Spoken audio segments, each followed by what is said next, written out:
welcome to SciFi Vision Presents The Walking Dead Divas for September 21st. Tonight is the third episode of Daryl Dixon. I have to look at what it's called, El Sacrificio. But thank you, everybody, for coming. It might be kind of short because I know some of you know I've been sick and I am still not feeling really great. So depending if I keep feeling like this, it might not be super long, but thank you everybody for coming. If you haven't, please make sure that you like the video, subscribe to SciFi Vision, leave a comment outside the chat. It really helps us out a lot. And if you haven't, please make sure that you join our Discord. I just posted the schedule for this week.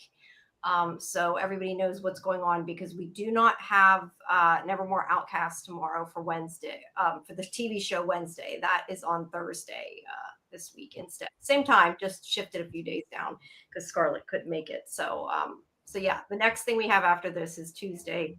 Karen and AJ will be on for Fandom Access. You guys are done Star Trek now. What all do you have? Just Invasion? I think we're just talking about Invasion. Star Trek, Strange New Worlds ended, and we're in that in-between phase where like new shows haven't started yet, right? So I think we'll only talk about Invasion on Tuesday night. All right. That's cool. I miss being there. I just kind of sometimes feel like, especially because I haven't felt good, it's like I don't really want to sit and have something to talk about. Yeah. And I look forward to coming back. But yeah. So thanks everybody for coming. Thanks, Trey. Appreciate it. So what we just got done watching this at the watch party. I know you had, I think, seen it just before that too.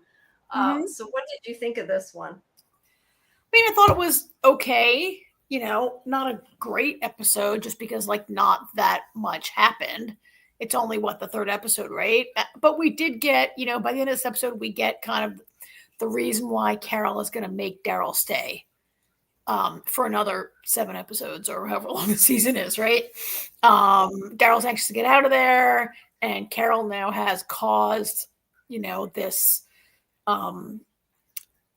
or she's going to feel like she caused Justina to make this choice, and she wants to. Carol already was kind of just looking for an excuse to interfere in this town's business, right?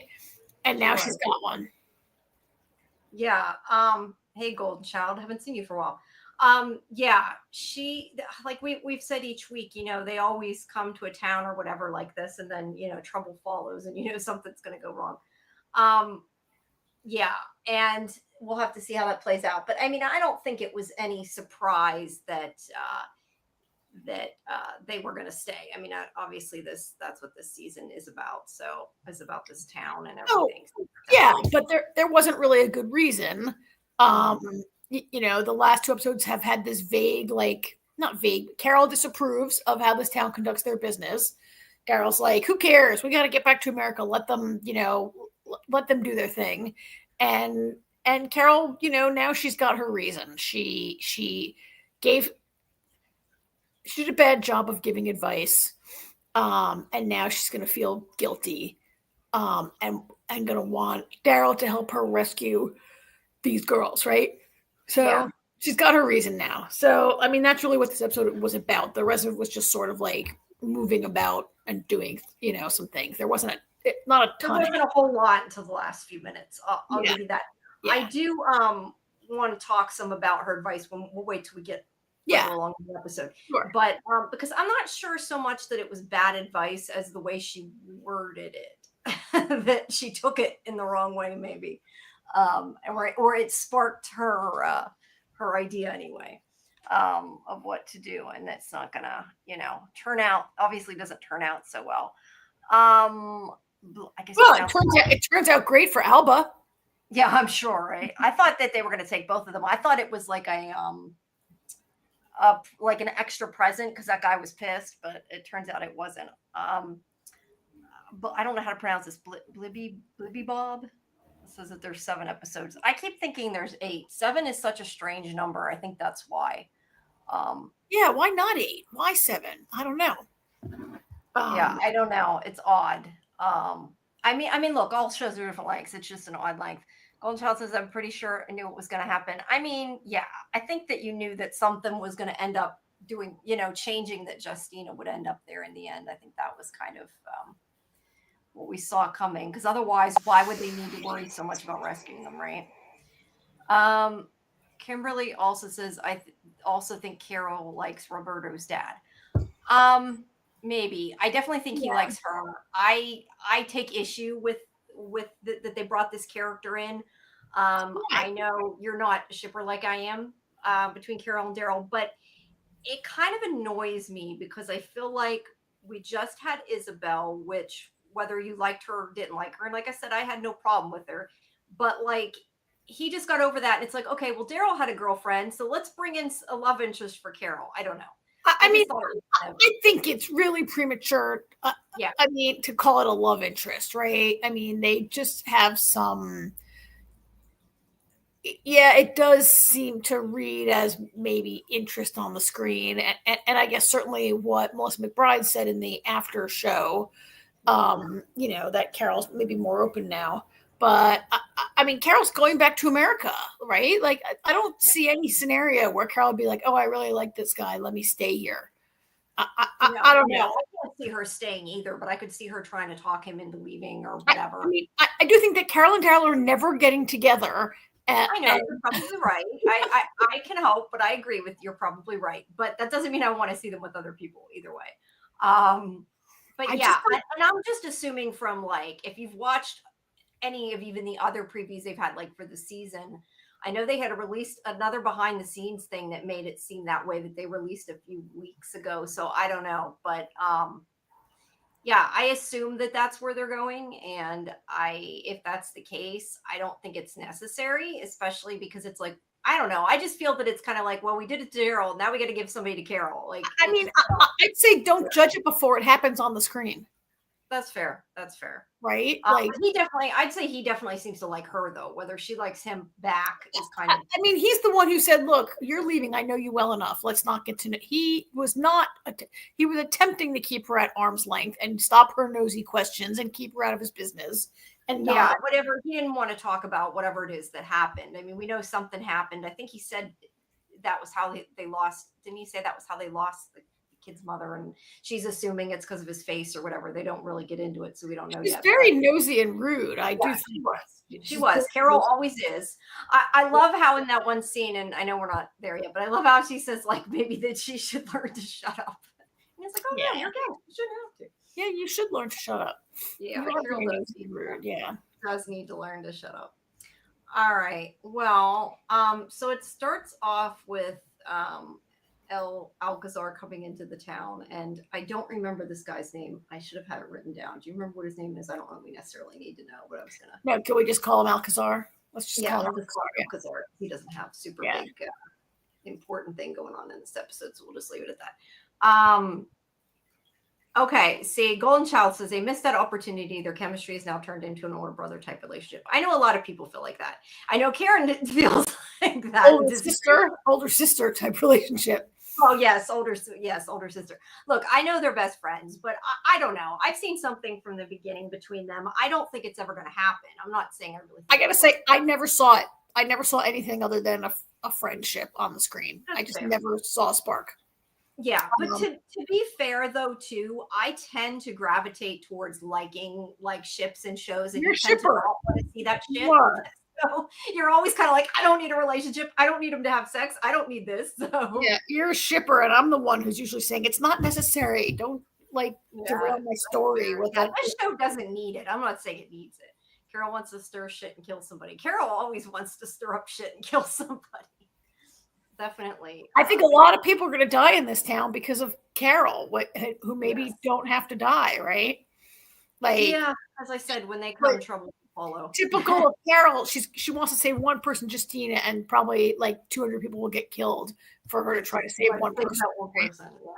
Yeah, that is what tends to happen. Whoops! Look how gorgeous that is, that town square. It is. I love where they filmed that.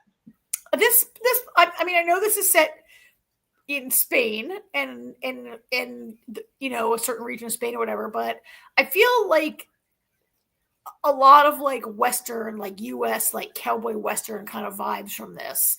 And maybe I'm getting it backwards. Like maybe cowboy Westerns have been inspired by this type of town, is much older than anything in America, and maybe maybe I'm thinking of westerns that have in the Southwest, which were Mexican influenced and therefore Spanish influenced from beforehand.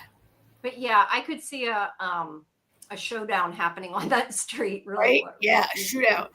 Yeah.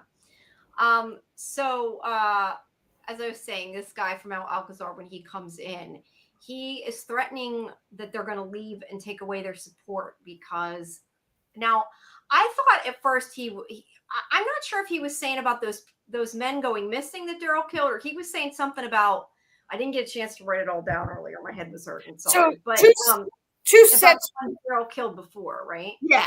He talks about his men being attacked and killed by the river, who were just stopping for water, which is bullshit.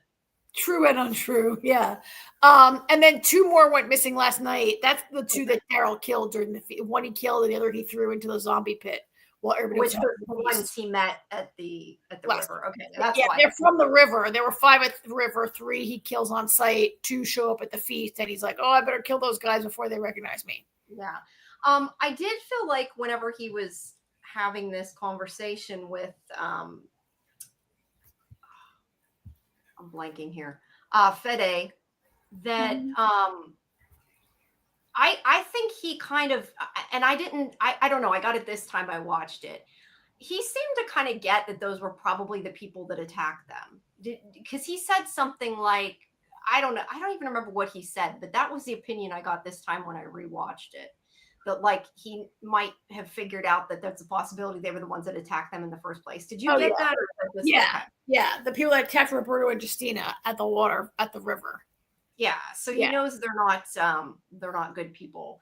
Well, I mean, again, good people. They're part of Alcazar's regime. I'd say Alcazar's not a bad person, but if you live in his town, don't you have to just go along with his thing? Right, but I'm saying his niece said that they attacked them and were going to kill them. So going by what they said to him, he would. Okay. Not on the. I just how I always wait, good person, bad person. I know. I simplify. There's no good and bad people anymore. 20 years on into the apocalypse, there's just people who are still alive, right? This is true. But no, wait. There's Negan. He's a bad person. Okay, that's fair. I will say though that after this episode, I really wasn't sure how to feel because he is tricking people, and we can talk more about this when we get to it. But he's also is trying to keep his niece safe. So I don't know. With Fede, I really, after this episode, just didn't know how I feel about Fede. I don't know. I want to. Yeah. I mean, there's kind of a big revelation at the end. Yeah. So something. Well, at the 2/3 point, yeah. So yeah, he doesn't want to lose the alliance, and Alcazar is like, these things are going wrong. It makes us think that you guys don't trust us. You have these Americans that are complaining and all this. And he's, everything's good. We, like he says there in the caption, we value our place in the alliance. And he does say to the other guy there that he, the sooner the Americans leave, the better. Now, I know we had made a comment when he was drinking this. I think he was just kind of insulting Fede. Like, our alcohol is so much better than yours type of thing. When he says this alcohol is shit, is what he says, right? Yeah. And Fede's, I forget what it wasn't in my captions. I don't know if you could listen to what he said or what that was in Spanish, but Fede didn't mind it. So I don't know. I took it that was just kind of him being like, we got so much more expensive alcohol type of thing. Yeah. Whatever. He was just being insulting. But, isn't this the scene where he says there are other towns and other girls? Yeah. Like, he does that. It really, underscores that they are willingly, whatever's happening, wherever these girls are going and whatever they're doing when they get there, they're being willingly sent, right? Like, he's like, it just sounds like Alcazar's like, whatever, I can get girls from some other town. He's not, he do you is. think that's necessarily the case, or do you think that that's him just being pompous though too? Because I don't know, because then Fede's like, oh no, we're in. We value our place. We're totally in. Yeah. All right. Well, either way, Alcazar is not the nicest guy, and obviously this is not good for the town. But they're taking their weapons and everything and running with it. Mm-hmm. So this is where Carol says that maybe she should be quiet. She's a guest, and he says maybe you shouldn't have to be because you're a guest. And yeah, I think that Carol does sometimes talk too much, but I still really like the scene. And I mean, look, we all love Carol being Carol. I mean, she should probably shut up, but we like it. We do, but I mean, so back in episode, was it only last week's episode where they're at the dinner table and she like starts openly criticizing, like, the citizens. Now, that wasn't the best place to do it. Well, I mean, it was. It not only was it very rude and disrespectful, but it was very dangerous. Like, you are all alone with no allies in this town that you know what's going on, and she just starts running her mouth. Like, Carol, we've seen Carol be so much more crafty and shifty over the years, and for her to just be so. Yeah, I kind of wonder if she was hoping that the girls would like say something and stick up. The other townspeople would like agree with her, but it just didn't happen. But isn't that kind of naive after all Carol's seen and been through, and so many different towns run by so many like harsh leaders? Like, it's a little. Carol knows better. I don't know I don't know that I really want to say it's out of character, because we know she's opinionated and strong-willed, but it seemed like we've seen Carol be so good at being almost like undercover, right? And then it just be like blah blah blah blah blah. Thanks for I know I almost died and I owe you everything, but you got Yeah, no, I agree with you. Yeah, like I said, it wasn't the best place to speak up. Especially not when Alcazar was there. It was wholly inappropriate. It was.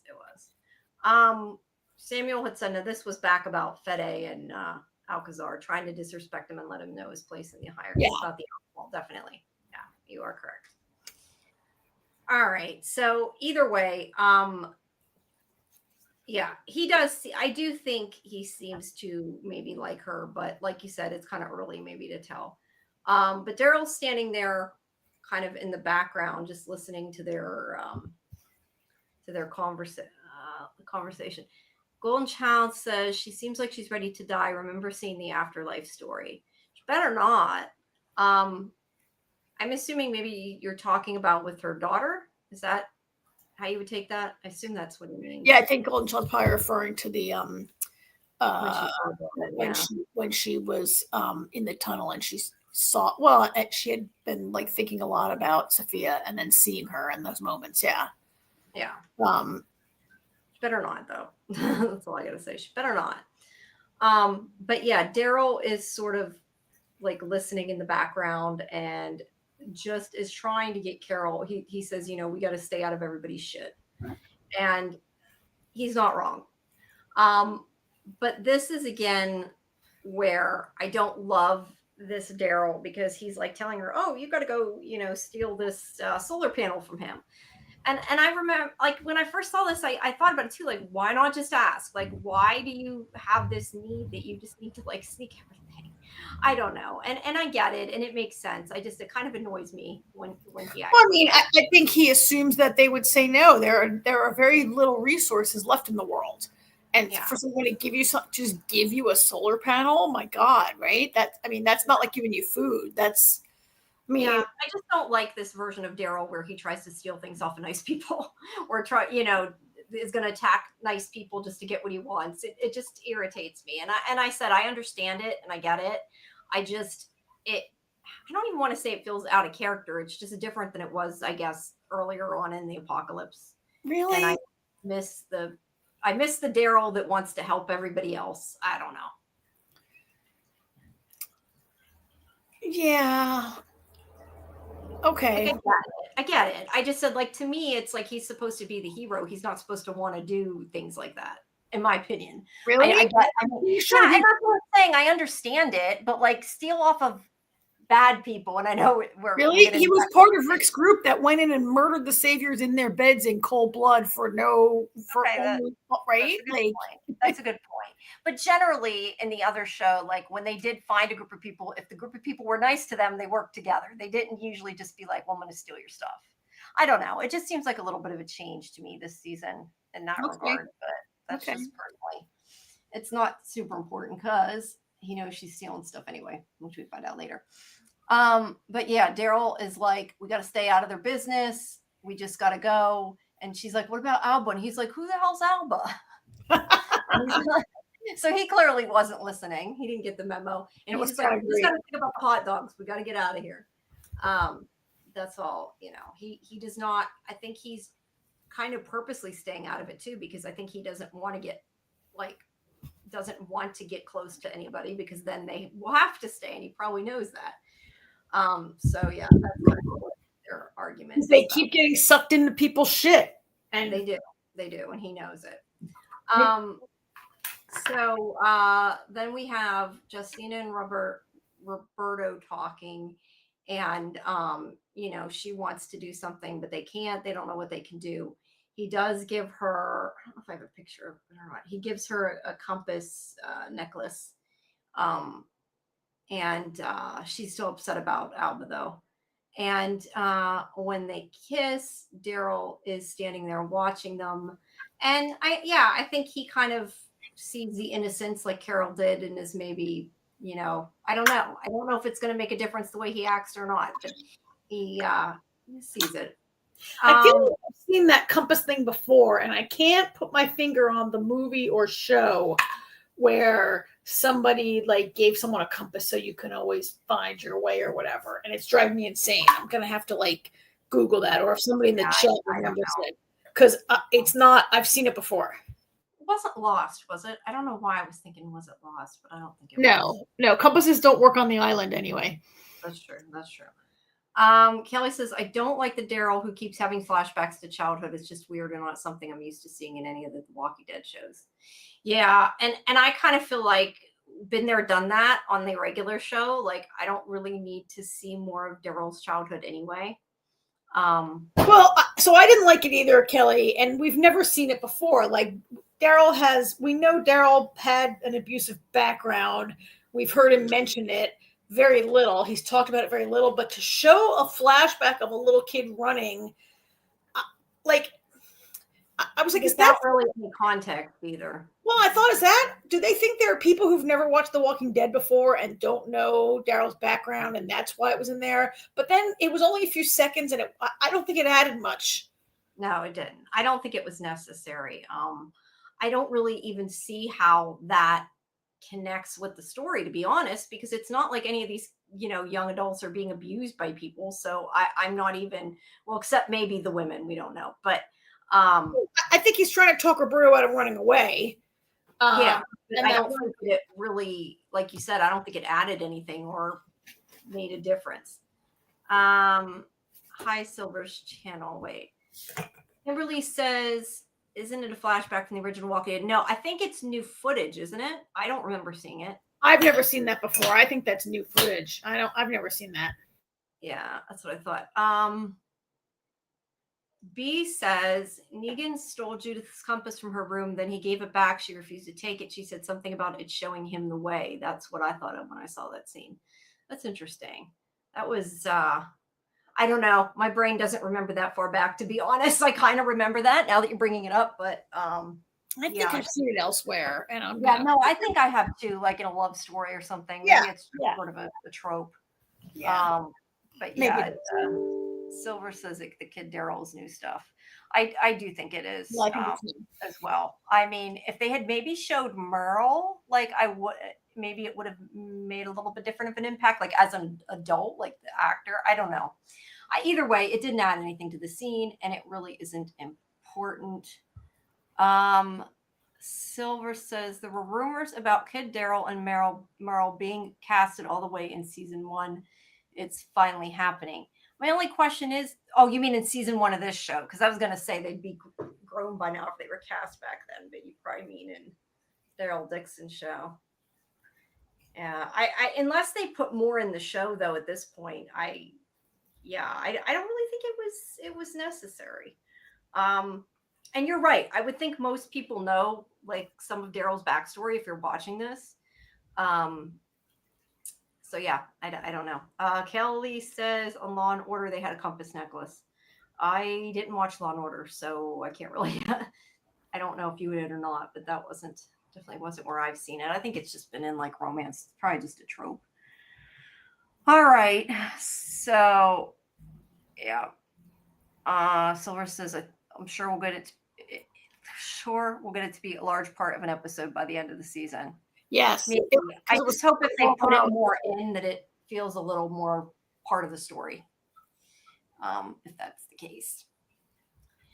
All right. So, so Daryl, like I said, Daryl is watching them and wants to leave, but Roberto takes him to see the woman who can. Whoops. First, what was this? This was in between. I think this was just the men going down saying that they were looking for those ones that were missing. I don't know why they could count it. So they could show the guy. That's the guy. Yeah, because there's the walker, the guy that Daryl threw in the pit. Yeah. Yeah, and there's a lighthouse of, as Daryl says, the ass of the world. Daryl didn't say that. Daryl didn't say that. Roberto said that. Oh, he says that. Daryl didn't speak Spanish. That was in Spanish, and Roberto said it. That's funny. But yeah, they're looking at the lighthouse. This is where they're headed. He has brought olives for this woman, Valentina, who is on guard, but seems to be, on their side. She doesn't do it. She puts the point is she puts the gun down, and she she's willing to make a trade is what happens. Yeah, right? Yes. She was a boat. Daryl is looking for somebody to help him fix the boat, and she was boat captain, or she isn't a boat captain, but she was spent 30 years working on a cruise liner. So, I think she was they're saying she was a cruise ship captain, but okay, captain on a cruise. Yeah, either way, she worked on a cruise liner for 30 years. And of course, they make a jab at Americans that were the rudest, which is probably the truth. Yeah, and he tells her about the boat, and I do like here when she says most people don't sail into the beach. Yeah, where she saw him crash, which clearly was not the intent.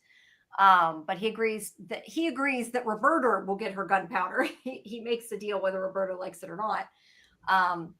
So yeah, he says that they'll get it for her. And then there's these two guys there. I have a picture, I think, of her kissing. She kisses both of them. These are her. She says in the thing at the end of the episode that they're her best friends, I guess. So Silver says random polyamorous couple is not on my bingo card for this season.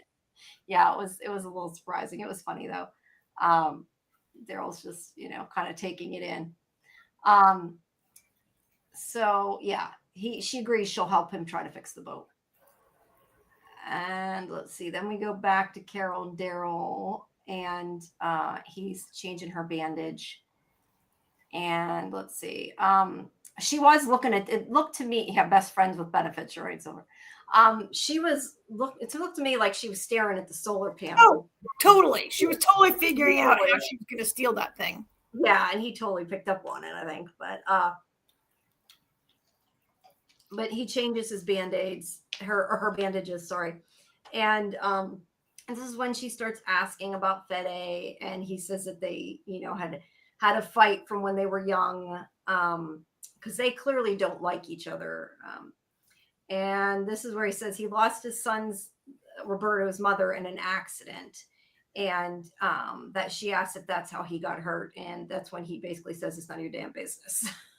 I think we know each other well enough. You're leaving, right? No, wait.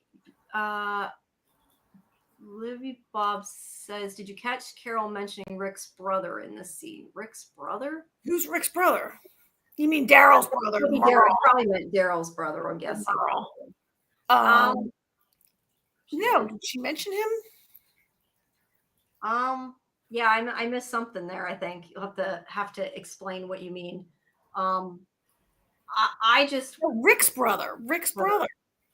See, I don't read the comics, so I don't don't even remember Rick, because Rick didn't have a brother in the series, did he? I don't even remember Rick having a brother. She says, brain doesn't go back that far. She says, I have a friend whose brother lived in Barcelona. Oh. Was that Rick's brother? That was yeah, she did say something about somebody she knew, their brother. You're right, she did say that. I have a friend whose brother lived in Barcelona. In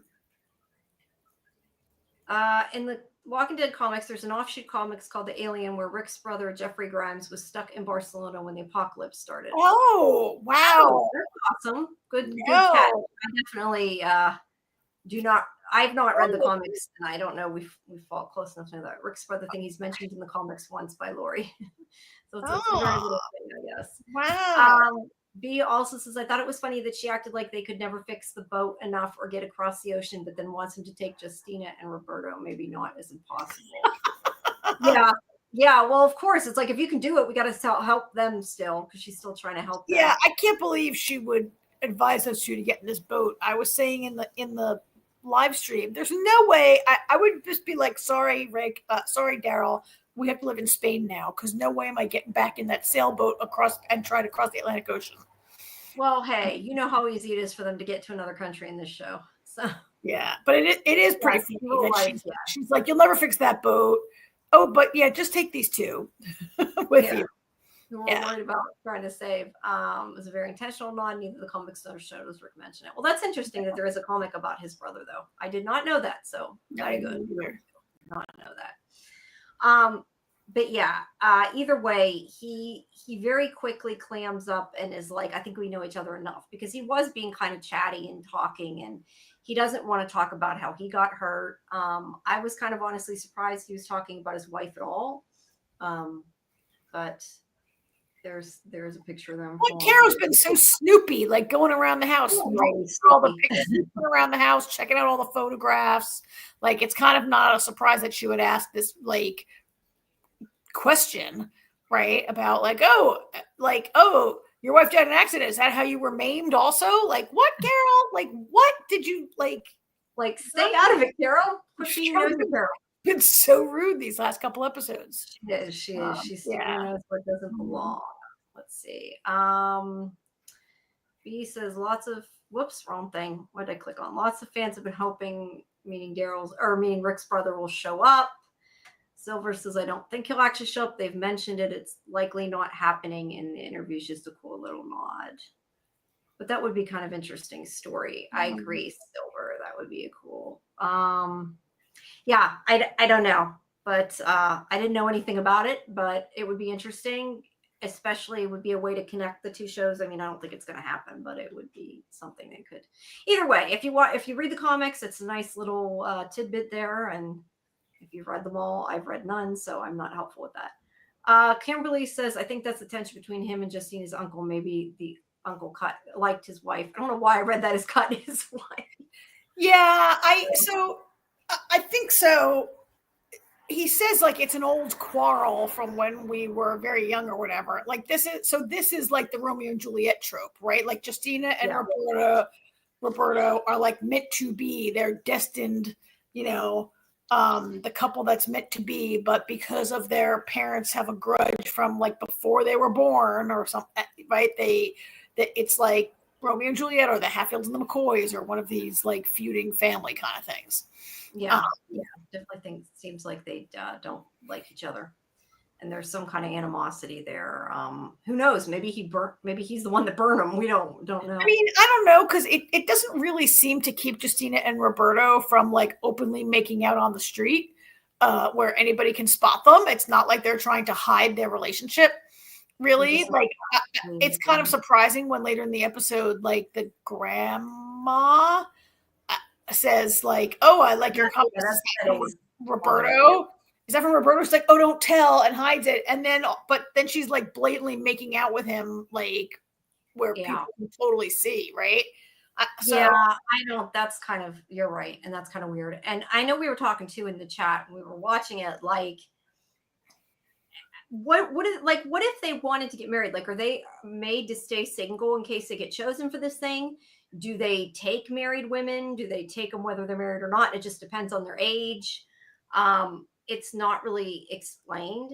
They don't really go into detail about any of that, because you would wonder, like, why don't the women just marry somebody in the town and then they won't take them? So I'm guessing it's not that simple. But I definitely think that it's something between their families. It's not just nobody's allowed to get married or something like that. I guess, but it doesn't seem to be like they also were like off in the river together, right? Like they spend all of their time together. Well, that was after they escaped, though. I mean, they had already okay, they were trying to run away, but they just don't seem to really be like, there's nobody in the town who doesn't know that they're together. Like it's like, I don't know what the deal is with these two. Is it forbidden romance, or do their dads just like not like each other but don't care what their kids do? Yeah, the only thing I can think is maybe like him giving her that was like, I guess, more serious, I guess, because he gave her a necklace. Like I don't know. Compass. I don't know. Yeah, because you're right. They are making out in the street a lot. Although they were in front of his house, so maybe only his father saw them. I don't know. His father, who like of anybody you don't want to make out in front of, it's the father who hates the other father, right? Like, yeah. That's a good point. If they never allow anyone to get married, they're going to run out of young girls to steal away. Eventually, they will. Yeah. Silver says, I don't think they're not allowed to be together, but it's shunned on because she's supposed to eventually be chosen for betrothal. That makes sense. But I would just kind of wonder, like, otherwise, why wouldn't everybody just marry off? Because that would fix the problem, right? I mean, if I was in that town, I'd be like, I'll give you money, marry me. When did you get out of this lottery? Like, she's already survived it 6 times. And how old is she? Like, did she start when she was like 14 and now she's 20? And how long before you're too old to, that's a good point. Like, if they never let anyone to get married, they're going to run out of young girls to steal away. Like, how does the town, and we did see children in the town. Like, when Daryl and Carol were coming into town, there were kids playing soccer, right? There are kids who've been born in the last, like, I'm kind of assuming it's like a childbearing age thing. Like, probably if they get so old, they don't want them anymore. Yeah, but then where did those little kids come from, Jamie, that were there in the town? Well, no, I mean, like, maybe they marry off after. I mean, they might have been people that were together in the town after the fact or whatever. But you just said if you have to stay in it till you're of child, as long as you're of childbearing. Well, I mean, like, maybe they keep going into the lottery until they're like, well, okay, yeah, okay, I did say that. Till they're until you're 43 and definitely can't, or 50. No, I guess but I'm saying, like, maybe like they only want like 14 to 21 or something. I don't know. I'm just it's all very vague. We're probably thinking this through more than they did. I want to know the rules of the lottery. No, I do too, but we're probably thinking about it more than they have, knowing this show. So, But otherwise you would think, why wouldn't they just get married and like that would fix the problem, right? So they are sent by Valentina to go to this boneyard, so-called shipyard, which has like 6 boats in it. Yeah, because they need a rudder. Yeah, they need a new rudder because the one they have is damaged, and I didn't have a picture of it, but Valentina did look at it and said that like it was too damaged, it couldn't be fixed. They need a new one. So that's why. Oh wait, this is part of that. This is part of where that lighthouse is. This isn't the boneyard yet. Yeah, they went out to Daryl's boat, or whoever that guy was that they got killed in episode 1. Yeah, and this is where she says, that they need a new one. So that's where they're headed. They haven't headed yet, but that's where they're headed to.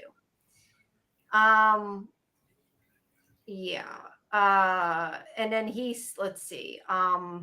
He who. I don't know. That's what I'm trying to read my notes. Roberto demands. Demands of Daryl that he take him and Justina with him to America. He's like, I'm not helping you anymore unless you meet my demands. We're going to America, which is like the dumbest thing. And then Valentina here is like, well, if you don't do that, then I won't give you what you need. So he's like, you won't get what you need. You have to. So she talks him into it. At this point, so he agrees that he'll help him. B says, I agree, the lottery doesn't seem sustainable if they don't let the townsfolk get married and have kids, but maybe that's the point. I would assume they'd want new kids. As I said, I have a feeling probably the writers haven't thought that deep into it. It's very, I mean, the town provides pretty much nothing, right? They just provide a girl every so often, every year, once a year, they provide one girl. And in exchange, they get guns and what they get paprika this time, and they get other stuff. They get a bunch of supplies, right? Yeah, right. And they get their protection. I don't know why they can't grow their own paprika, whatever it comes from. What do they get protection? Well, they're saying they get protection. Whether they do or not, I don't know. Well, what is the protection from? It's like the mafia coming in saying, like, we'll protect you from us burning your building down. Pretty much, right? probably. Because they have a wall. I mean, the walkers are pretty much kept out right now. Protect you from ourselves is what they're saying. And then apparently there's multiple towns that are doing this, right? So, so it just seems to me that Alcazar is giving out a lot of supplies in exchange for like a woman each year. It just seems like he's giving away a lot. And what is he getting? Like, what is the value of these women? That is yet to be seen, right? Yeah. What is the value of these women? Yeah. Bob says reminds me of the Saviors. Well, Negan had a harem of like a bunch of women that he coerced into being, right? Like he told Sherry that he was going to kill. Sherry had to do it or Dwight was going to be killed. You know, Negan had like 10 wives and he kept saying like, oh, they all chose to be here, but they really were coerced. Yeah. Right. Yeah. And they did the same kind of thing. And, excuse me, looks like B and Kelly Gray said maybe they just don't want to get attacked. So protection from them. Yeah. Probably said the same thing. Yeah. I think that's might be the case. I don't know. It wasn't, again, something that wasn't clear in this show. Not that that's anything surprising, but wasn't super clear. All right. So Carol hears screams and she walks out back and she goes in and she sees that Antonio is watching a movie on the screen. And I like this. He's like, pull up a chair. You can even bring your sword. She like bringing the sword like she's going to attack him because she didn't know it was in there. So it was kind of funny. But yeah, they hang out and they watch a movie. And so yeah, they have some things there. And they talk a bit.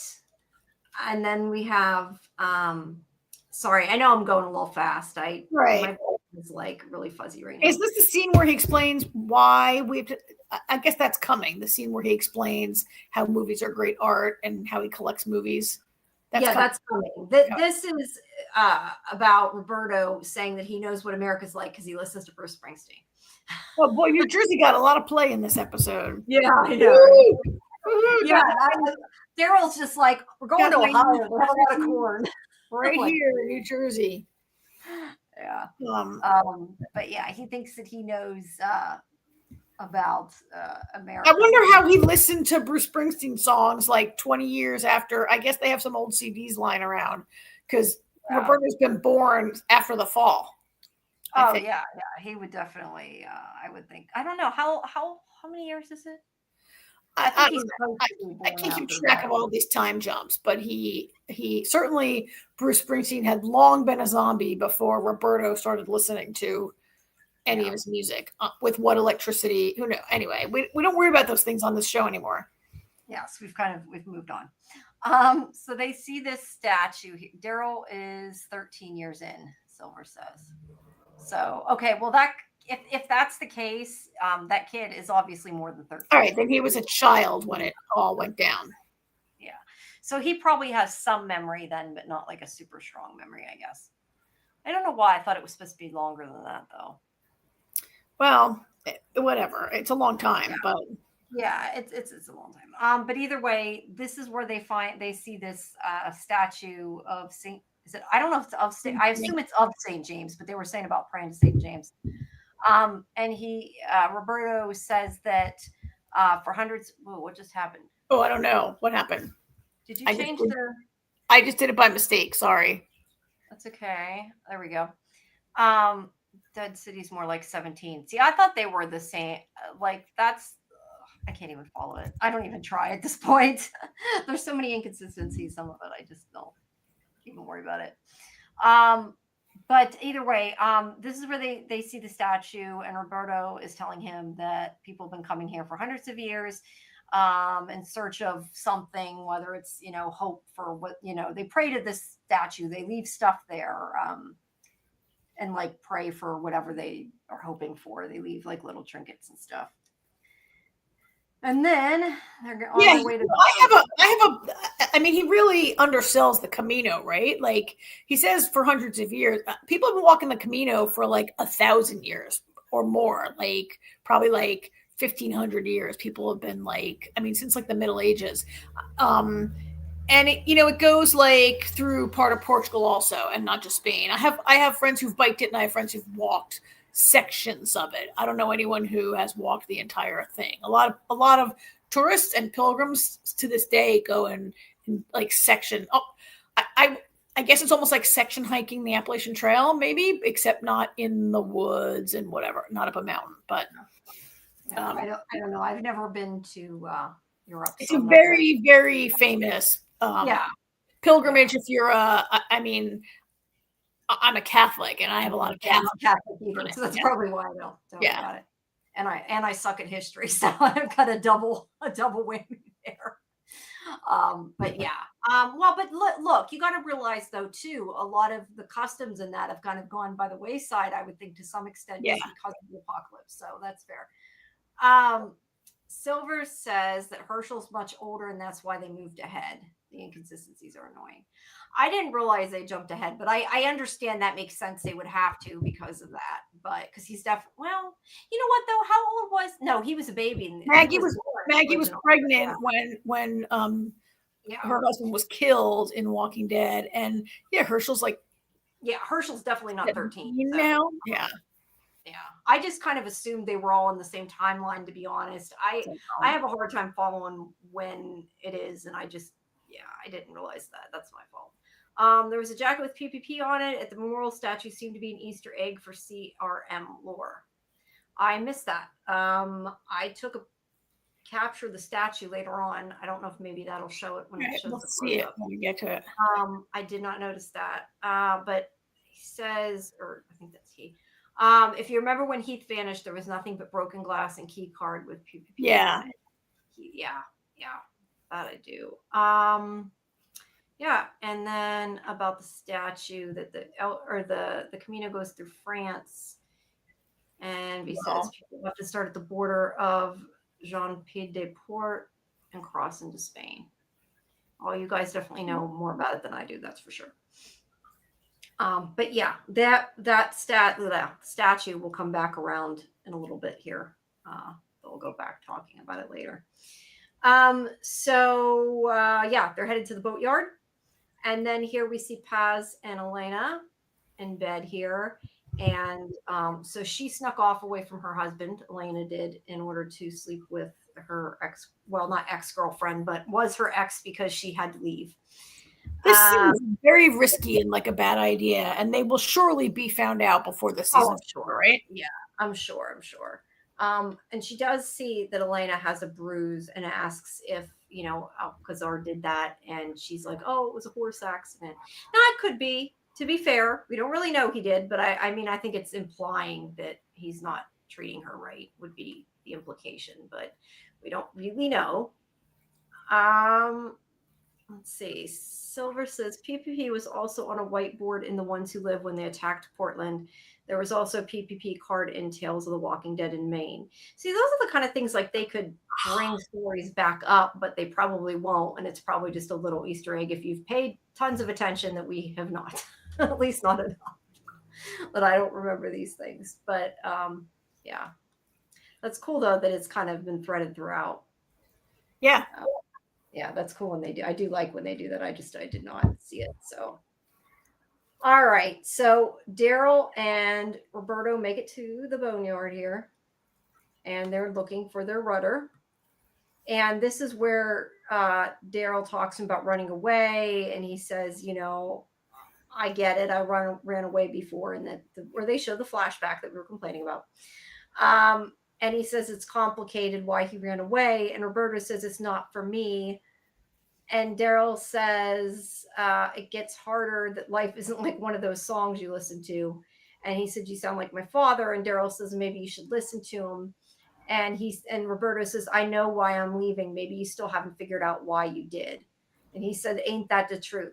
So that makes me question, is that just mean from home, or does that mean why he left the Commonwealth? Commonwealth? Yeah. Maybe. I mean, this scene really, I felt, was like, Roberto is like, he represents like youth, he's young and he doesn't really see consequences. We know that young people don't always evaluate risk as well as older people do. And he's kind of in love and desperate. And Daryl is like so much older and wiser at this point, right? And saying like, maybe you shouldn't do it. This town is actually, as long as you're not a girl of marriageable age, this town is pretty good, right? Yeah, why would you leave? This one day a year. And I mean, Daryl maybe should have said, by the way, we will almost certainly drown. Right? Like, we'll probably die. But the ambulance coming to get him. Yeah, but here it comes. Give it 1 second to pass by. Yeah. But you have a good point, Jamie, that is Daryl referring to like when he ran away from, they show the flashbacks, so I think overtly they're talking about that, but I don't know. I kind of wondered if he's also talking, when he says ain't that the truth, he more means about running away from the Commonwealth. Like because it's like they had a good place. Like, why did you leave? Like, yeah, you left for Rick, but really, should you have? Probably not. It was a dumb thing to do. Well, and left behind the children he assumed responsibility for. Yeah. So and dumped them on Carol, who also left them. Yeah. Well, Michonne left him too, to be fair, which was worse. Poor kids. Yeah, poor kids. So they look for the rudder and they find this boat on the beach. And meanwhile, let me see. This is where we go back to them watching a movie. And this is where I made my lame Doctor Who joke, because he says the movie's called The Exterminating Angel, about he said that people get trapped in a house and don't know how to get out. I don't know. I've never heard of the movie. I don't know if it's a real movie or not. I'm assuming it probably is, but it just made me think of Don't Blink. But yeah, he says that him and his son would sneak into art houses to get movies. And she questions, isn't that really dangerous? Risking your life for that. And he's like, well, but this is our history. We have to preserve it. Like our children's children will need to know this. And, and I noticed here when he says, like, what would you do if you saw Picasso? He says, or the Mona Lisa. Like, I feel like that is in reference to last season. Like, remember the whole scene with, I can't, you know who I am with names. The woman that was in last season's show when Carol was with her and they were looking at the Mona Lisa. Oh yeah, that horrible French lady. Yeah. So I think it's showing kind of the difference, maybe, of the people that want to save art. I don't know if that's what it's supposed to mean or not, but it definitely made me think of that scene. So this is a real movie that it's a Mexican surrealist movie made by directed by Luis Buñuel. It's from '62 and it's apparently like a great movie for those of us who are interested in like surrealist, like horror and whatever. So I don't know if I've ever watched a surrealist movie. I like surrealist paintings, but I don't know if I've ever watched a movie that I would consider surrealism. It has 93% on Rotten Tomatoes. And it has like, it's on a bunch of like best movies list. It's in the Criterion Collection, like stuff like that. I don't know. It made me think of it's a legit work of art. I think when I was going to call this guy Roberto. Antonio. When Antonio's saying like it's art, and I'm like, oh, it art, and I love when he says like, when we are gone, like this is how our children will know what we were about. And I'm like, oh, this movie had a severed hand crawling across the floor. Like, wait, what? Yeah, hopefully it wasn't quite as literal, but I don't know. But then I just Googled it, and apparently it's a legit work of art. So that's interesting. I don't know. Samuel says it reminded him of the hand. I don't know what that is, other than, like I said, it reminded me of Thing. I said it, I think, in the chat. I meant Thing. Made me think of that. Let's No, see. the hand is a real horror movie. Oh, I'm sure it is. No, I just meant it made me think of thing. Sorry, we're still talking about PPP. Silver said that Gimple said that PPP is a plot point he's been wanting to do for a while that's been sitting on a shelf. Well, he's probably then just like introducing little tidbits that he can. That's cool though. If it probably won't ever come to be. I think the writers want us confused about Daryl running away. I think the flashbacks are suggesting it's about his childhood. And Carol is the one with the habit of running away as an adult. You're not wrong. Carol does run away. Yeah, I don't know. I definitely think it was partially about the Commonwealth, though, and not just about his childhood. But yes, I definitely think that they're on the outside, it's about his childhood. But I think there's more to it than that. Well, and I think it would be like, we know that Daryl's household was neglectful and abusive, and even his older brother was abusive. And so to suggest that Daryl doesn't know why he ran away is a little bit, I feel like running away from that family was maybe the only choice he could have made. And yet when we met Daryl, he was still with Merle. Well, that's why I'm saying, like, he says, the kid says to him, maybe you don't know why you ran away. And when he says, ain't that the truth? That's why I said I took that kind of as Daryl thinking, like, why did I leave the Commonwealth? Like when he makes that comment. Yeah. But why he left his childhood home, yeah, they were abusive. Which also to me is a little strange, because it would, like I said, it would make a lot more sense to me if one of these young adults was like being abused, because then it would like connect with it. But the fact that Daryl's randomly having these flashbacks, it just doesn't make a lot of sense to me. Yeah. Maybe we'll find out something else. I don't know. Thank you, Silver. Madam Janae. Yeah. And be saying, Janae had the Mona Lisa, and then the woman who took it over at that nightclub took it. Wanted Carol to say something about it, but she kept silent. Yeah. Yeah. Like when Antonio's talking about all these works of art that we should preserve, you think she'd be like, oh yeah, guess what? The Mona Lisa's still around. I just saw it. Yeah, that would be cool. It's in a nightclub in the subway in London. It was this series. It wasn't like it was even one of the other series, you know? Yeah. I hate that he left to look for Rick, and yet they won't let him mention Rick. I wonder why, if there's a reason they're not overtly mentioning Rick, or it's just kind of like that's because then they don't want to have to. I don't know. Put more in. I don't know. B says, Carol certainly knows getting films and projector bulbs is dangerous. She's got a habit of men who risk their lives for them. Yes. And she does mention that he's a lot like Jerry. I do miss Jerry. I like Jerry. I mean, Jerry, I think, is alive, but I just mean I like Jerry a lot. I would have liked to have seen him on one of the crossovers. But he's got a family, so he's happy in the Commonwealth. All right. So they find... Silver says the show has a weird thing with random flashbacks. Carol randomly thinking about Sophia every time she saw a door open 13 years after she died was so odd last season.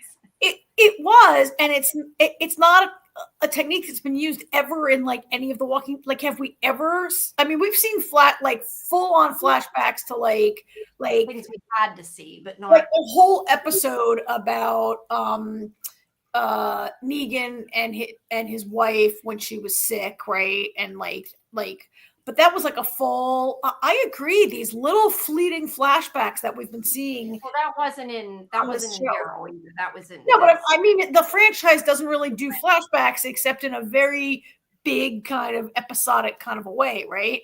And then to have these, what we've seen last season and this season is very I agree, it's kind of weird and random.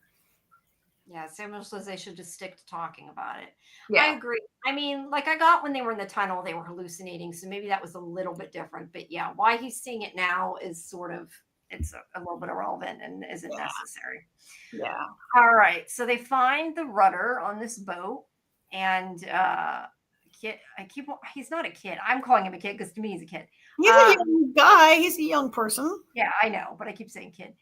Roberto is trying to pull the rudder off, and he's making a bunch of noise, and it wakes up the walkers.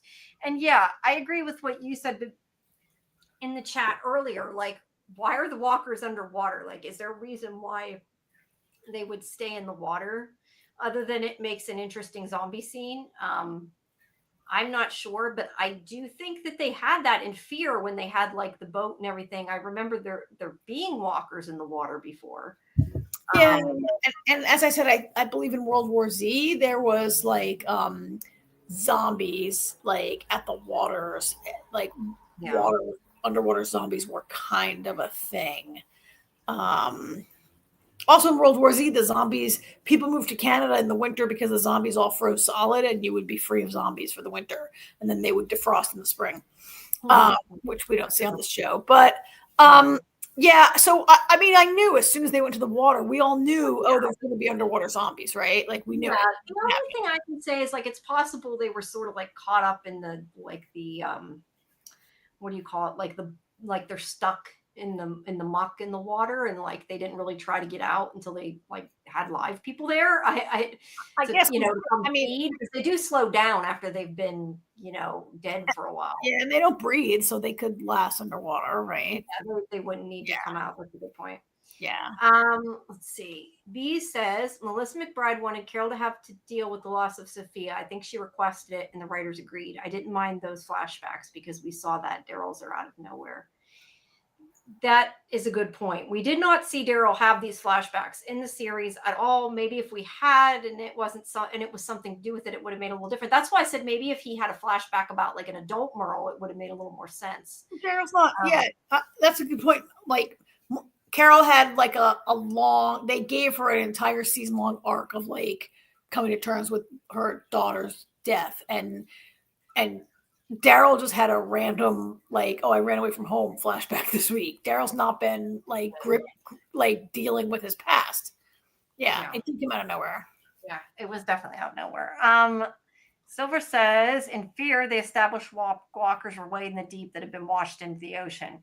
And that's why I said I remember there being stuff about the walkers in the water. I just didn't remember details.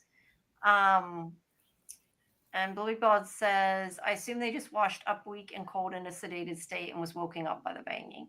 As I said, they see food. They're probably like, okay, now I got to go investigate this, See, we're making a lot of noise, boy.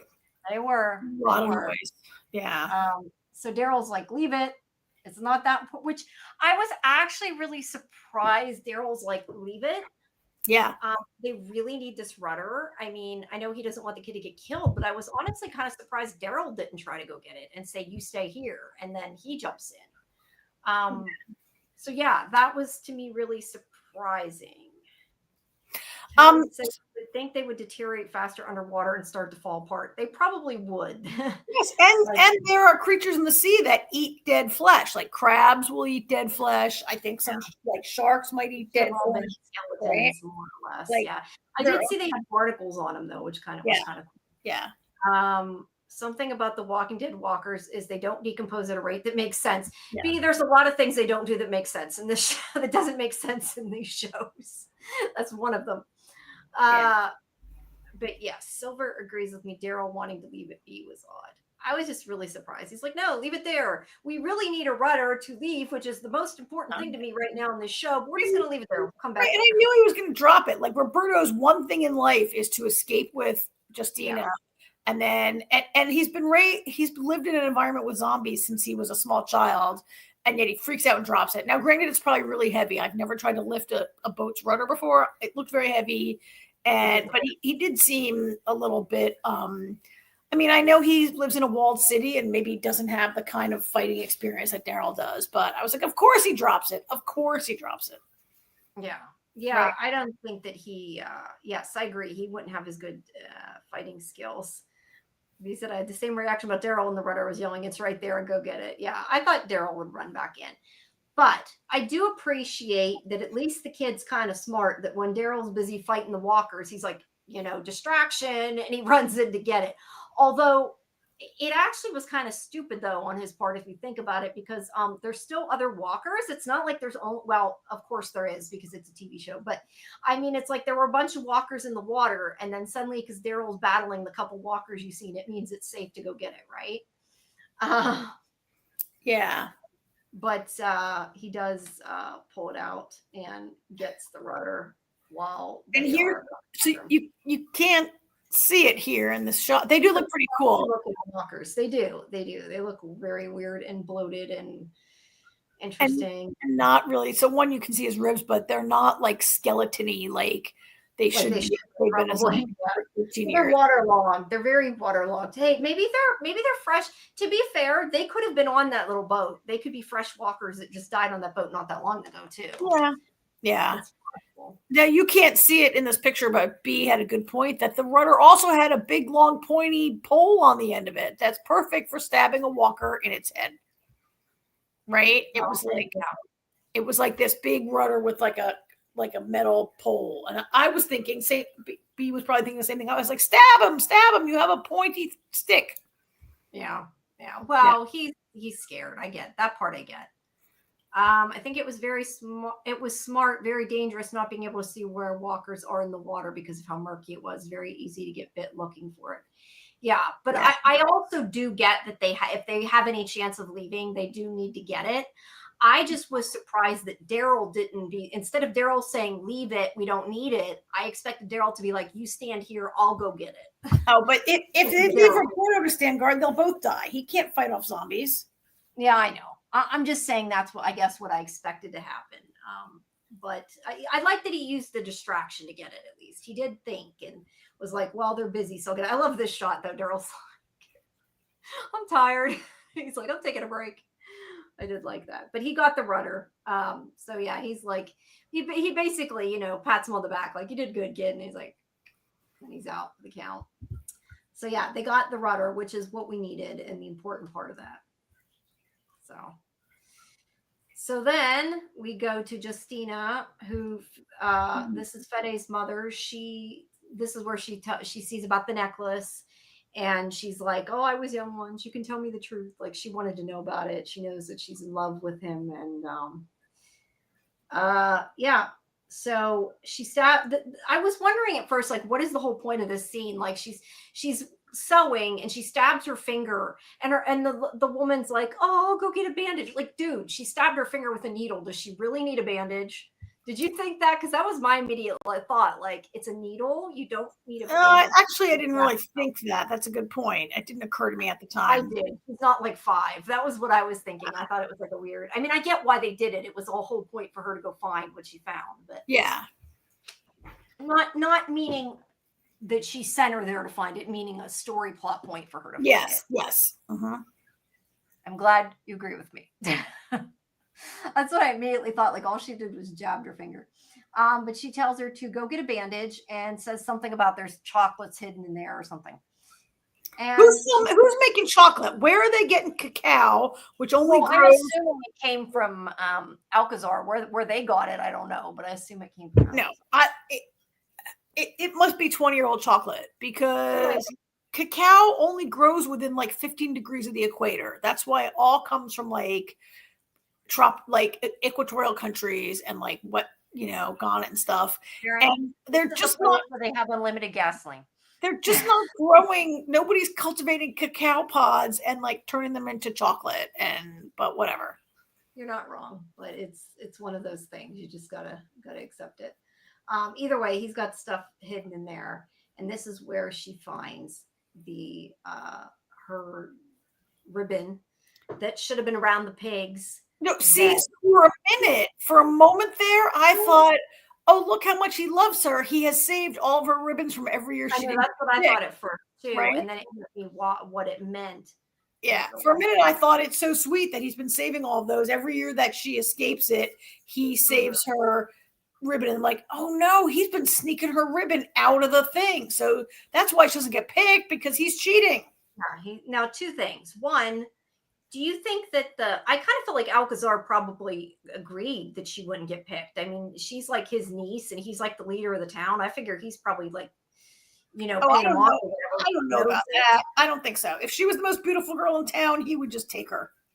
Maybe. But either way, this is where I was kind of like, I don't know how to feel, because it's not right to the other girls, obviously.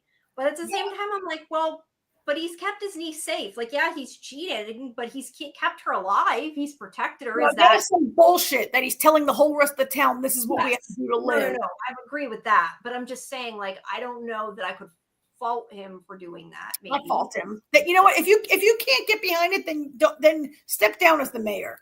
But to tell everyone that this is what we have to do, and like, I mean, in this way, I feel it makes him a worse person than El Alcazar, maybe. I don't know. He's trying to save. Well, she's not his kid, but trying to save.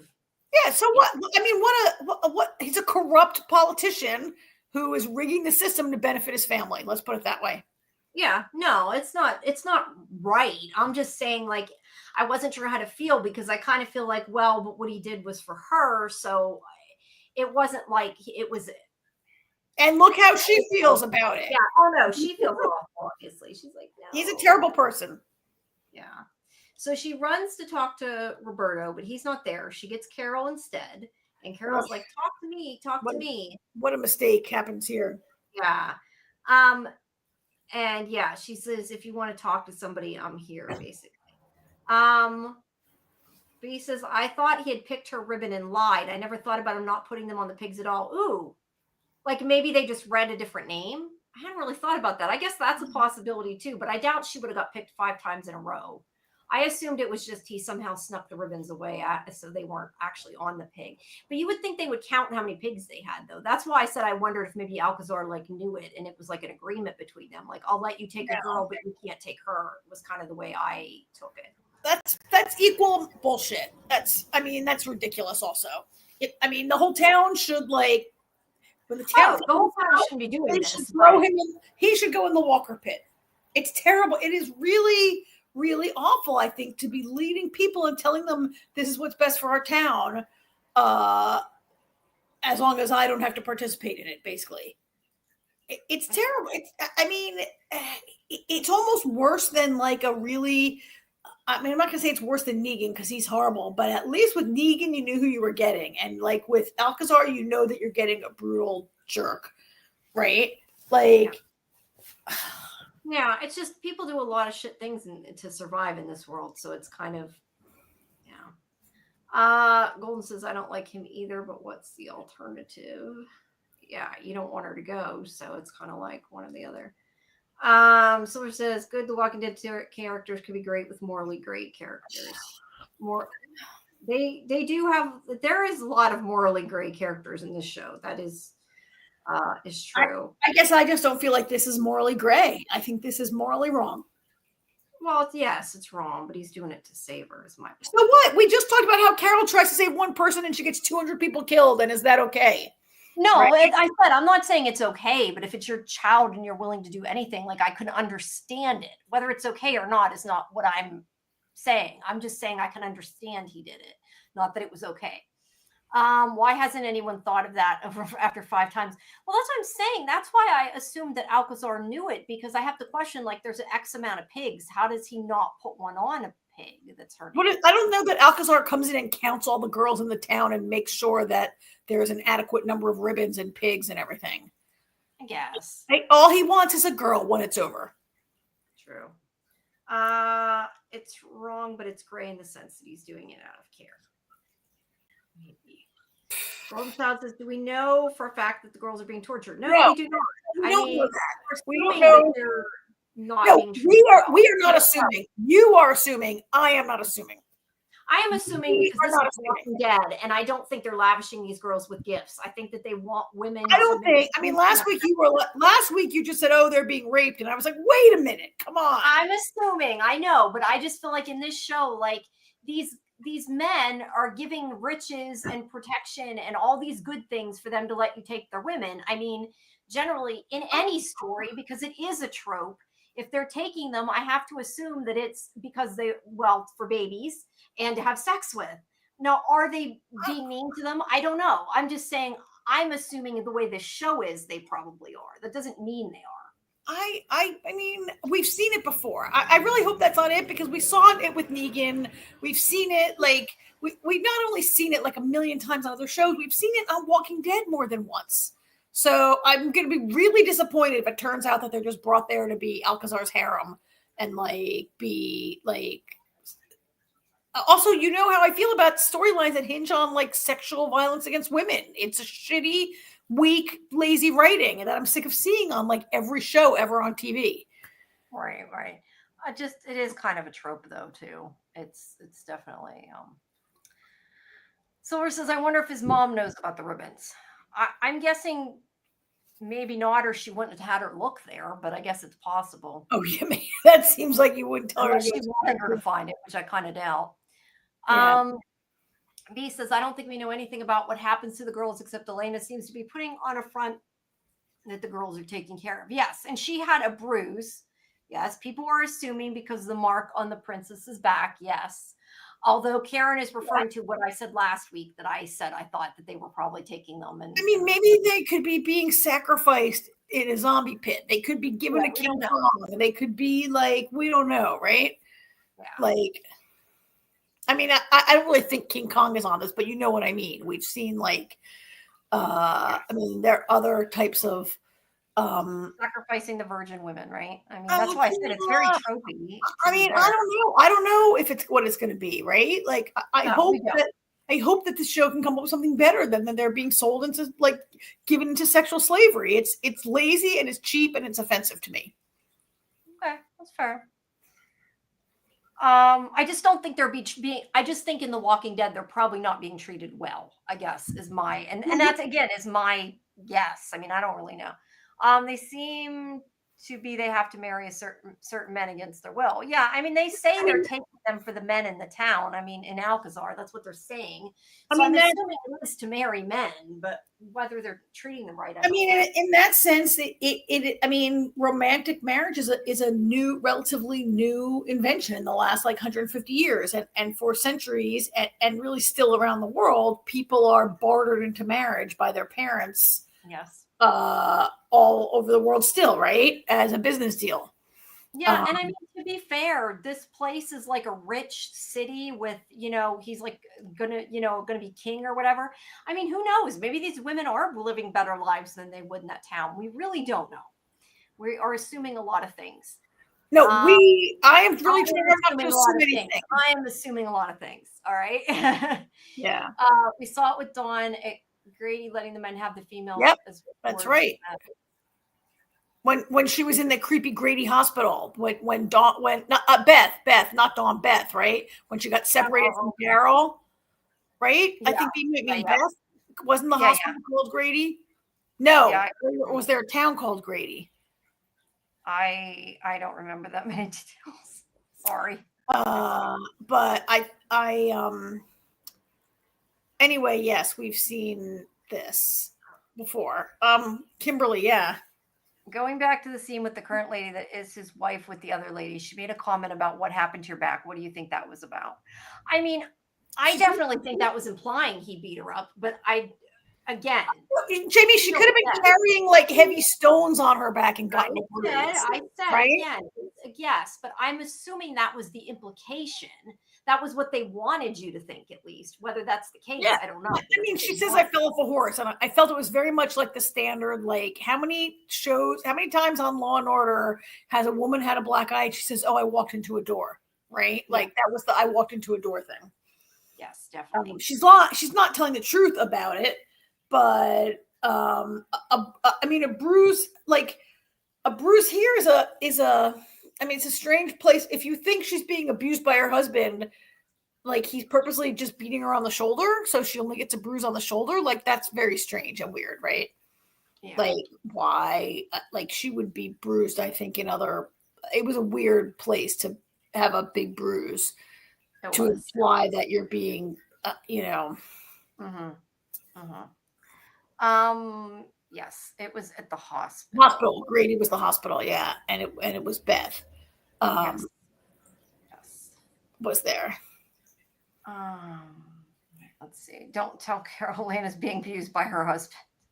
Oh yeah, he'll end up like Ed. Yeah. It's a slippery slope of a trope, but The Walking Dead is famous for some of the best representation of strong women who's went through sexual or domestic abuse. Look at Carol, for example. That's true. Very true.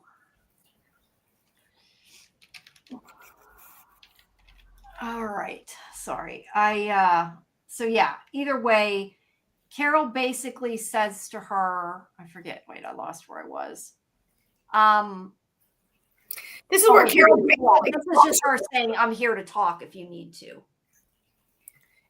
Carol, like it almost in this conversation, almost like we've seen Carol try to talk people into stuff, like try to like I always say psychologize them, right? Like we've seen Carol do this before in her past, like, and it was almost like she couldn't have tried any, like if she wanted to talk her into it, she couldn't have done a better job, really.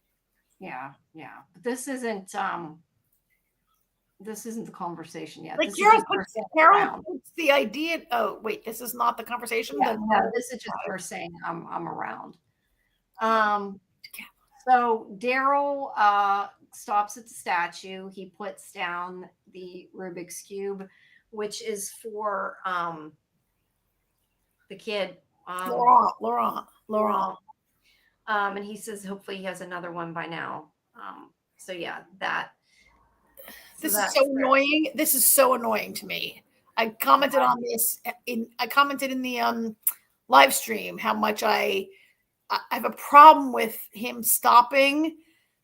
Daryl stops for this remembrance of Laurent, and it's been explained to him earlier that this is where people like they leave tokens and they remember people they've lost or whatever, and that he's so concerned about Laurent, and like there's never any mention of Judith, RJ ever in this entire show, ever, right?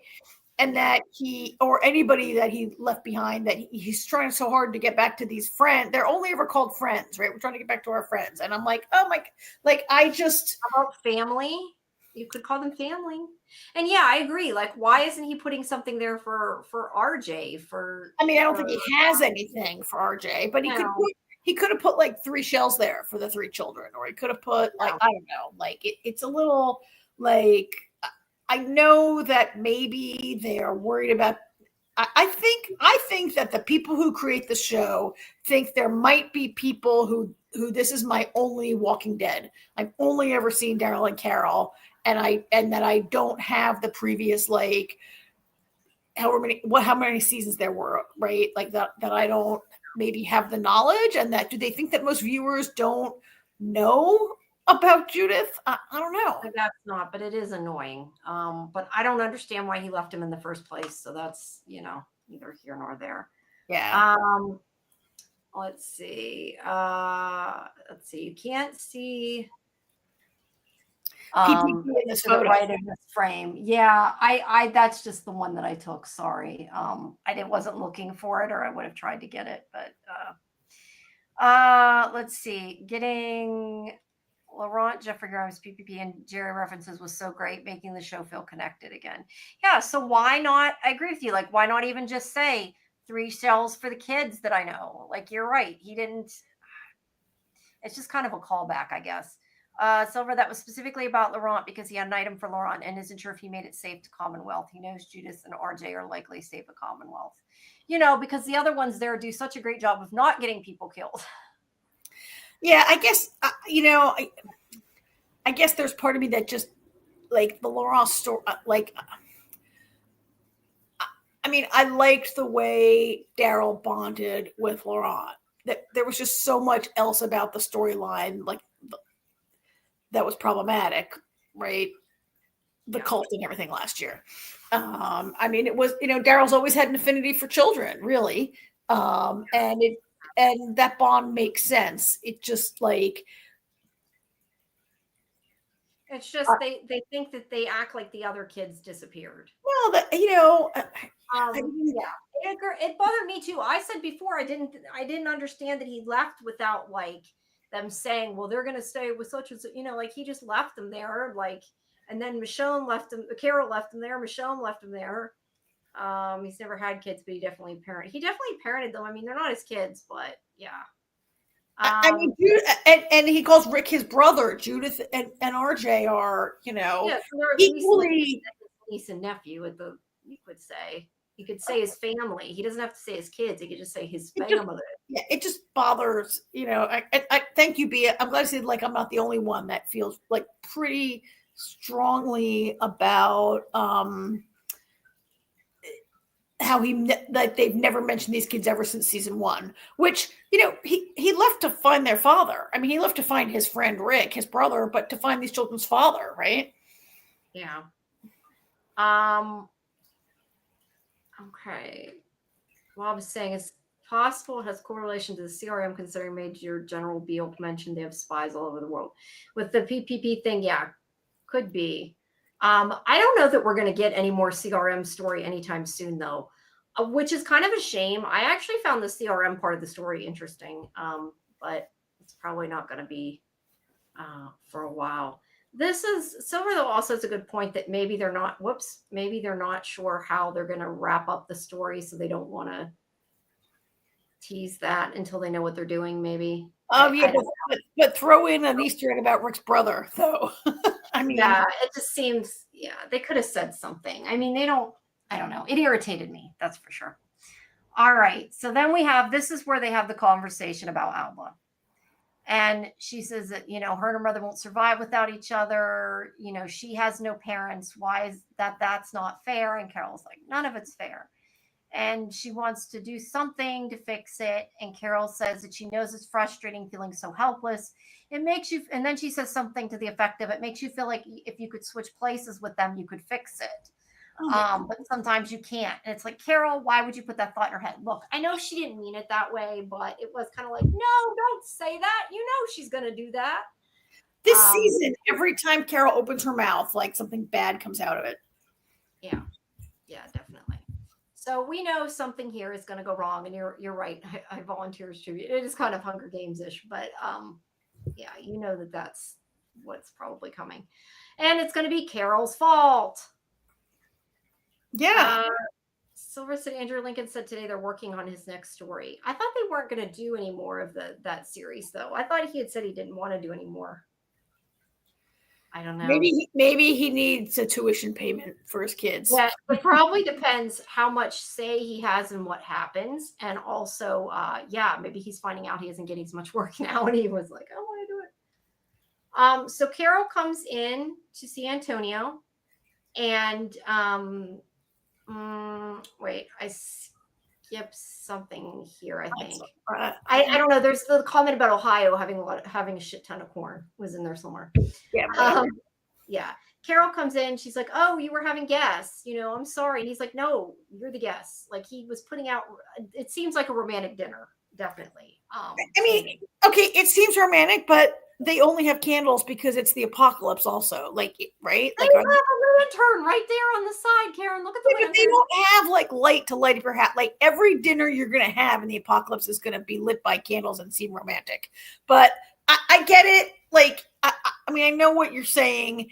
I mean, he says you're the guest. She is literally a guest in his home. Like, it's not that surprising they'd be cooking dinner. She is staying in his house, right?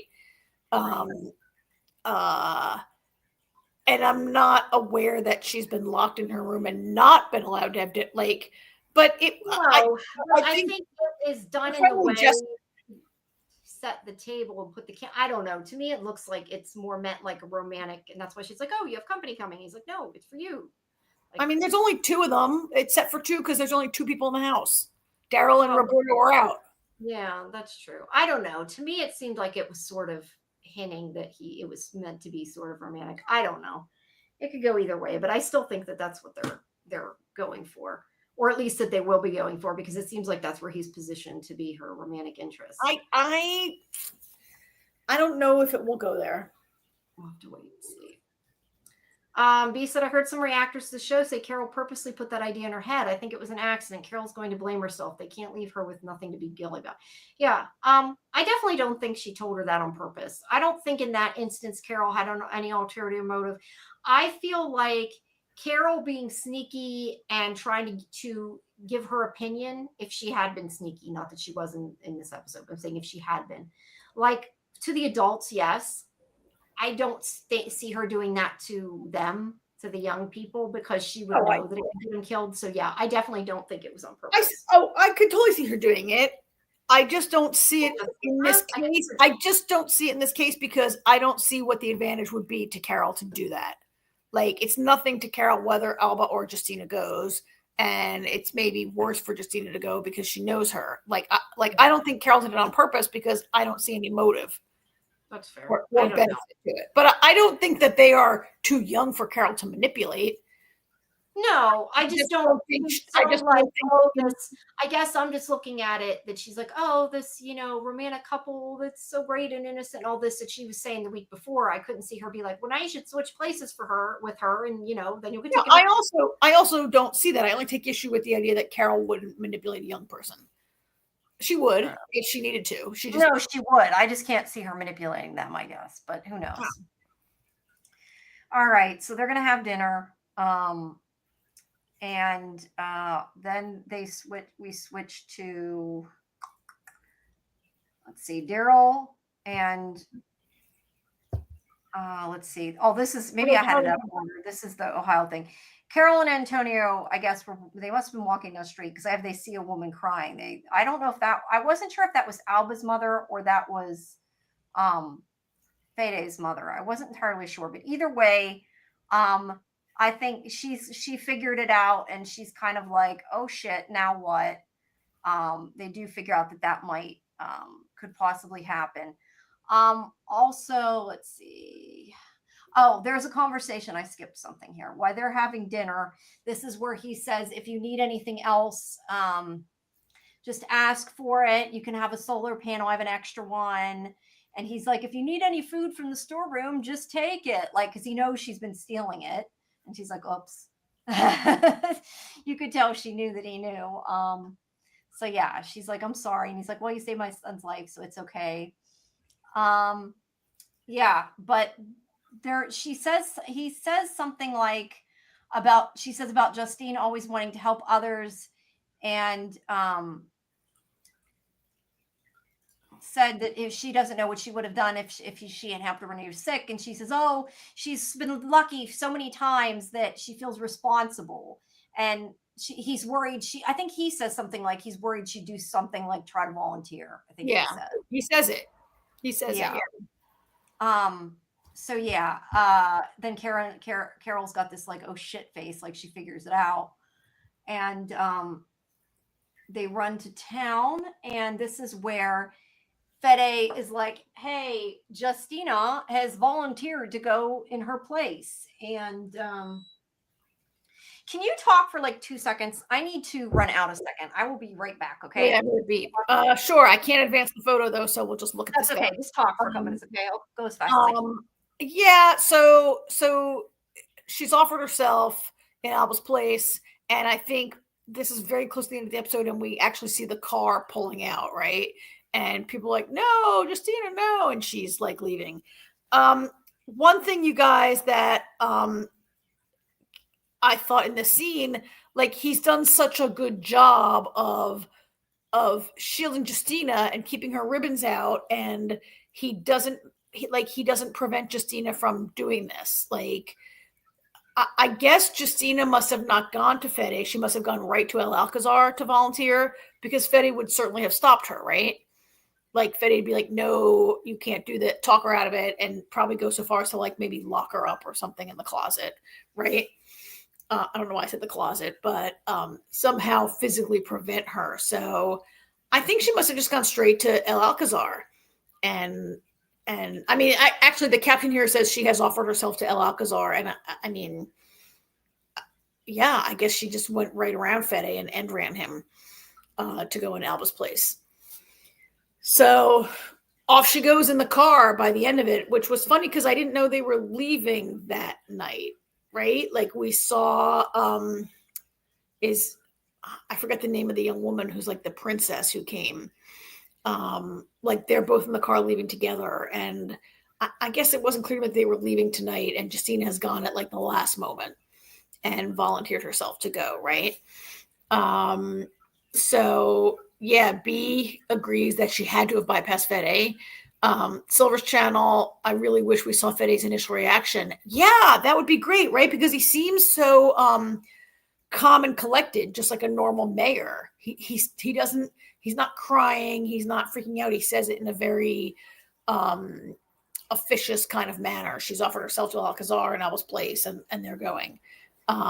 he's gone to such great lengths to keep her out of it.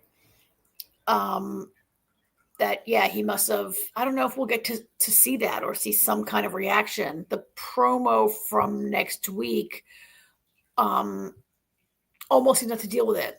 They weren't supposed to leave that night, but did because they were mad about their people being killed. Aha, yes. I think you're right, Silver. Even earlier in the episode, Alcazar's like, we'll just leave right now if we can't figure this out. So that's why they're zipping out. But I hope that because they left early, the prince won't have suspected Elena and Paz. Yeah, it'd be nice if they, I think eventually they're going to be caught, right? But hopefully they got out of there quickly enough. I wonder if,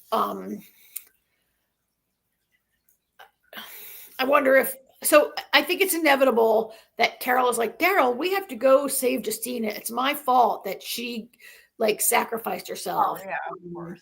That's the title of the episode, right? The title of the episode is The Sacrifice. Yeah, I thought that that maybe he was gonna say, because he was pissed and seemed like he needed something to calm him down. Who's he? The prince guy, Alcazar. I thought he was gonna say something like that this is an extra gift for them or something, and I thought maybe Alba was still gonna end up going, but it sounds like she went in her place. So yeah. So there's that. So at least she accomplished, I guess, what she set out for it with. I guess. So anyway, I imagine that where this is going is Carol's going to be like, Daryl, we can't leave till we rescue her. It's my fault. My fault. Of course I can't leave. Well, it is her fault. It's my fault, and I can't leave for America without setting this straight. You have to help me break in to rescue Justina. And maybe, maybe the Paz and Elena thing can tie into that with an effort to get Paz will be like, well, I'm going with you too to save Elena. Right? Something like that. Yeah. Either way, I definitely think that they're going to go after Justina. But yes, I could see her going with, I could see Paz going as well. I agree with that. Now, the promo for next week, for anyone who saw it, appears not to deal with this storyline, or at least the 90 seconds of clip we saw didn't really deal with this at all, right? We saw some new characters and a new situation in the promo for next week. Not new characters. They were those. It looked like those guys that we saw in episode 1 who had horns and furs they were wearing and riding stuff on the boat. Yeah. Bob says, I wonder if Fede will blame Carol and be mad because it was clear she didn't want to go with Alcazar at the pig race. I hadn't even thought of that. That actually makes sense that I had not thought of. Well, except he won't know unless Carol. I doubt. Oh, but Carol's got a big mouth. We know this. Yeah, we agree that Justina probably went around Fede and didn't tell him. So he probably doesn't know, but Carol will be like, oh, I feel so bad. I didn't mean to talk her into it. And he'll be like, what? Yeah, you're right. Carol's gonna. That could happen. So yeah. I think either way, I think that it's clearly leading up to the fact that Carol and Daryl are going to stay to try to save her. Roberto's going to get stuck in the middle there somewhere. Yeah, and I guess Carol could be like, look, I stuck around to save Laurent, so now it's your turn to help me save somebody. This is true. Yeah. I don't really think we'll see that conversation, but, Yeah. Either way, as I said, they always bring trouble with them and cause more problems. Yeah. He might. Whoops. He might blame the grandma because she gave Justina the key to the secret cupboard that she probably never knew about until this very moment that the key was hidden there. Yeah, I doubt she did. Why do you keep the bandages locked up with a secret key? But I know, it's not like medicine, yes. Bandages, I don't know. Yeah. And Carol does look guilty. You're not wrong. Yeah, she should feel guilty because she's the one who's like, oh, sometimes you feel like if you could just switch places with them, you could fix it. What, Carol? Come on. Carol, shut your mouth. You've done it again. Oh, my God, yeah. She should feel guilty. So this was episode 3? Yeah, 3 There are 4 left. So we're not halfway through. So I wonder. I I wonder if this town will be left standing or if Alcazar's town will be left standing before this is over. Oh, actually, if you saw the promo, it looks like very little might be standing by the end of next week's episode, right? That's true. It does look like that. Yeah. To say. Yeah. B. See that comment, Jamie? Yeah, I was going to click on it, but every time I do, you click on it. So I was waiting and you waited too. Go ahead. I'm sure she feels guilty. Carol always has to have something to feel guilty about. The writers make sure of it. They do, man. They like everybody else, like just shakes off their baggage and moves on, right? And then Carol has all this guilt about everything all the time, which you think she might have like outgrown it in the last 13 years, the way everybody else did. But nope. I mean, it's nice that she's kept her moral center, I guess, right? But sometimes it's a little much. Carol, though, and I know we said that earlier. Like that's what I would like to see is more of Carol being smart and sneaky, like we've seen in their regular series. Like Carol is really like everything that this whole season is because of her, right? Like she's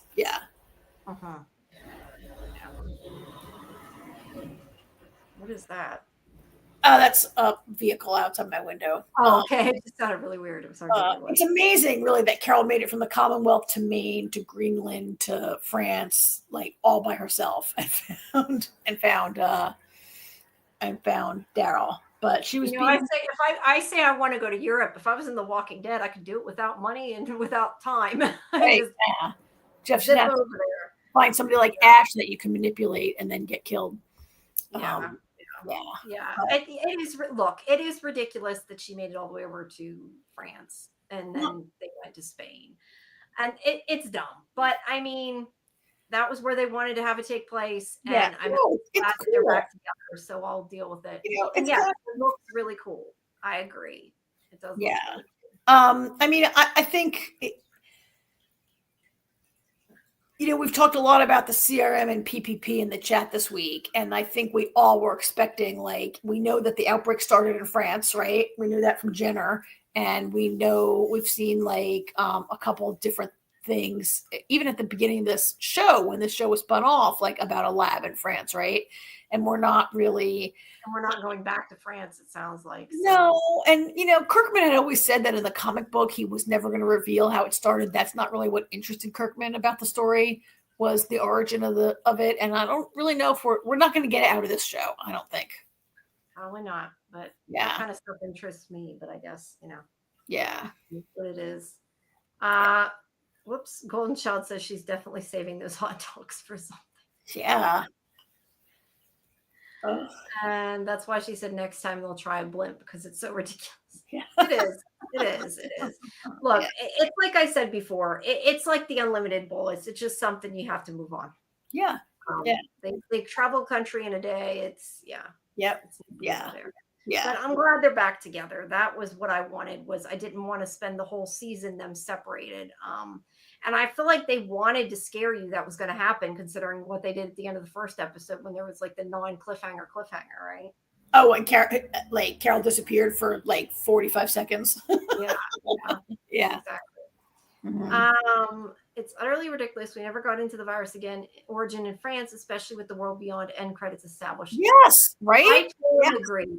Unless maybe it was something that was planned and scrapped. It just seems like a tease to nowhere, and it is annoying. But that's what I want to see, whether that's what Kirkman was interested in or not. This isn't just Kirkman's show, and I get that it's based on his comics, but that doesn't mean the show can't go there. Yeah. I'm convinced we're supposed to do more in France with the virus origin, but then Norman Reedus wanted to go to other countries and make it a travel show he always wanted to make. Well, that I don't know about, but it's very possible. And they gave him his motorcycle travel show, so. Yeah. Look, I mean, I like seeing these other locales. I think that it hasn't really been very different from things we've encountered in America. I mean, I do kind of like this, what they're doing in Spain this season with the girls in the lottery. There's a bit here, I think it was explained last week at the dinner with Carol, that on that whole festival they were having, they had like resurrection, like a historical kind of tradition that they'd had in this area, not of auctioning off your daughters, but of, other kinds of things. And I don't know. I mean, it's beautiful. The locations are great, but like, particularly in France last season, the villainous characters we saw really were not that much different from the villainous Americans we've seen, right? And I guess it's because people are horrible all over is maybe the lesson I should take from this. Yeah, people are horrible everywhere. I just put up B's comment. I was afraid they were going to separate them too, which isn't what I'm here for. I'm here for Daryl and Carol. I agree. Yep. They did that in the first season. I was pissed Carol wasn't in it. Happy she was back. They need to keep them together.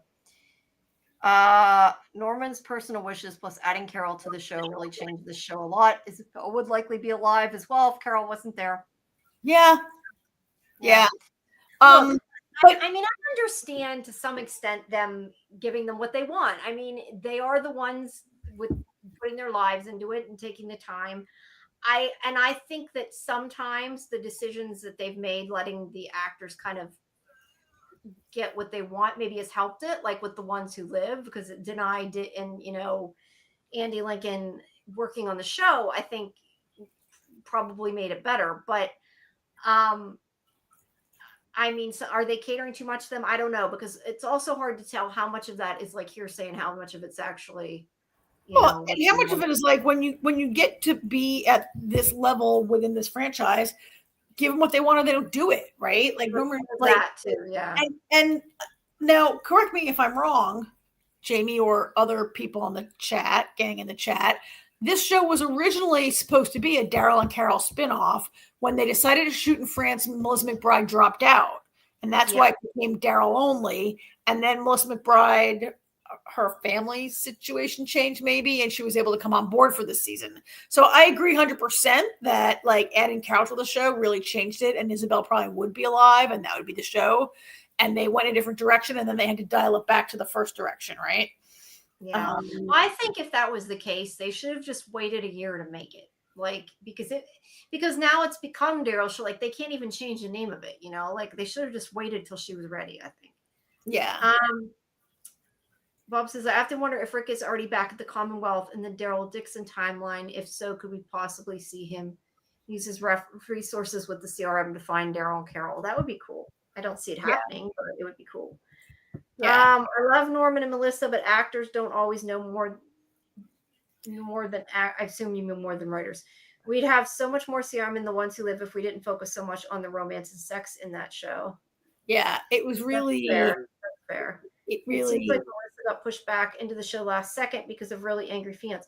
Well, to be fair, I mean, I signed on to watch Daryl and Carol. I don't know. I mean, granted, I probably still would have watched it regardless, but like, I didn't want a Daryl show. I wanted a Daryl and Carol show. That's what makes it good. I think they need both.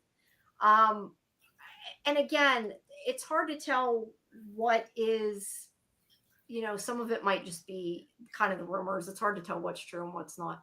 I don't think Isabel would lie. I think they were always going to kill her off to give Daryl renewed reason to get home. I think the audience blaming Melissa coming back. I don't know.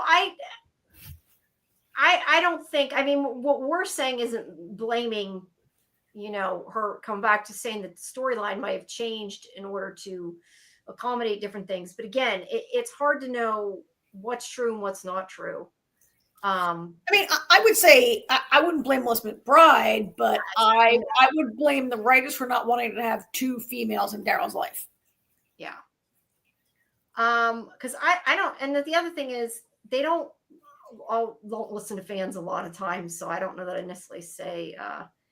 I love Carol to death, but me personally, with how I haven't loved her writing in this show, I think Daryl being the loner fish out of water in a new world is more unique than Daryl and Carol. See, to me, it's not. I don't care that much about Daryl's story if she's not. Just personally, I don't. I'm not saying Daryl's story isn't interesting. I just would much rather watch the two of them. That's what I signed on for. But I get what Silver Channel is saying here, right? That like you're more interested in seeing those two characters, and Silver Channel's more interested in seeing like a more interesting story, right? And a different kind of story. Yeah. Well, see, to me though, their friendship is the story. Like that's what I want to see more than I do the story of Daryl. but it's, it The depends whole what you're European, like being the fish out of water in Europe and not being able to speak the language and stuff is kind of what this show is at the crux of this show. Right? If you just want to watch like Daryl and Carol like ride around on a motorcycle, they could go to California, they could go to anywhere, right? Yeah. But they could still do some of that with both of them. I mean, maybe not the loner story, but the fish out of water story. Yeah. Mace agrees with me. Says I didn't watch season 1 until I knew Carol was coming back. Daryl doesn't interest me without Carol. So I think, I think it just depends what you like about the show. I think it really does. And like I said, would I've watched it without her? Probably, but it wasn't what I wanted to see. And yes, they could have had 2 female leads. I don't see that. I don't see shows can do that. I just think these writers didn't want to do that. Yeah, and the thing is look, even if you're trying to not piss off shippers, like there could have been jealousy and tension, I mean, it didn't have to. Is there a big Daryl Carol ship community? Because you're really the only person I know who ships them, but I'm not on the boards and on the comments. There's a fairly big fan. I mean, I'm just saying that, like, if that was the reason, because there are a lot, like there are things they could have done. That doesn't mean they have to get rid of the other female. Yeah. I'm happy for Carol to be there, but we sacrificed Daryl having a new love interest and a son and focus on his friend. But see, I think I'll be honest, I think this story is much more interesting to me than the story with Laurent and Isabel. I actually thought a lot of that story was boring. I think this is more interesting. I enjoyed better once she came on. I thought it became a better show once she was on there, but I like Melissa McBride. So I think that, I really think, like I said, I think it depends what story you're looking for. I mean, I think they let the religious thing about Laurent being the chosen one and having survived, like I think they let that get away from them and they bungled that. Like that they were doing an okay job with that in the beginning and it had some potential, and then they kind of went to a little cartoony kind of route with all those religious people. The whole thing with like everybody joining the cause on the Laurent story. Remember how like they switched villains like right before the end? Like it just there was like the new villain in like the last episode. Yeah, it was like a mess, really. Yeah. I think Carol's arc is pretty complete on the main show. I think we're dragging out Carol's story. I do think her arc was complete. I don't know that I felt that I needed more of her story.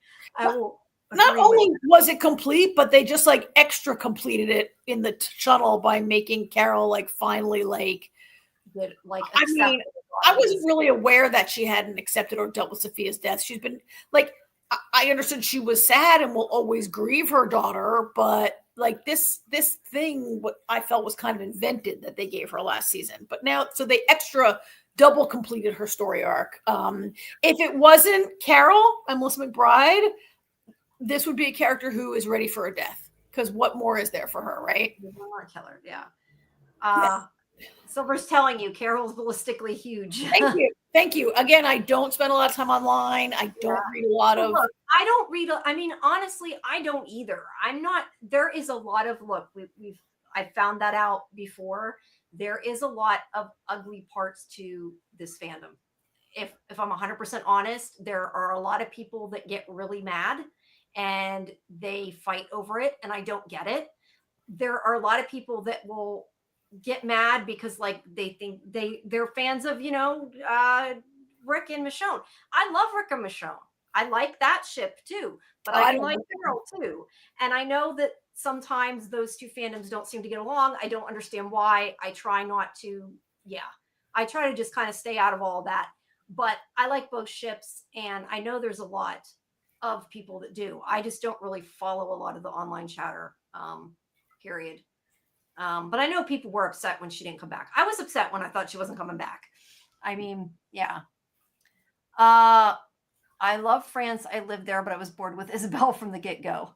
I if I'm honest, I kind of was too. I more liked her because I knew her from Harry Potter more than I liked the character. So there's that. Yeah. Yeah, I mean, we have a lot of great comments here in the chat. Although B, let's jump back to B real quick. I don't really think Leah was ever meant to, Isabel was meant to, she was the French Leah. Yeah, and I have a little problem here. Well, I think we had problems with Leah too. So well, I mean, Leah's character, she went like I loved them together, and then all of a sudden she was part of these like evil military guys and whatever, right? Like, and she became an antagonist, and it was just a little too.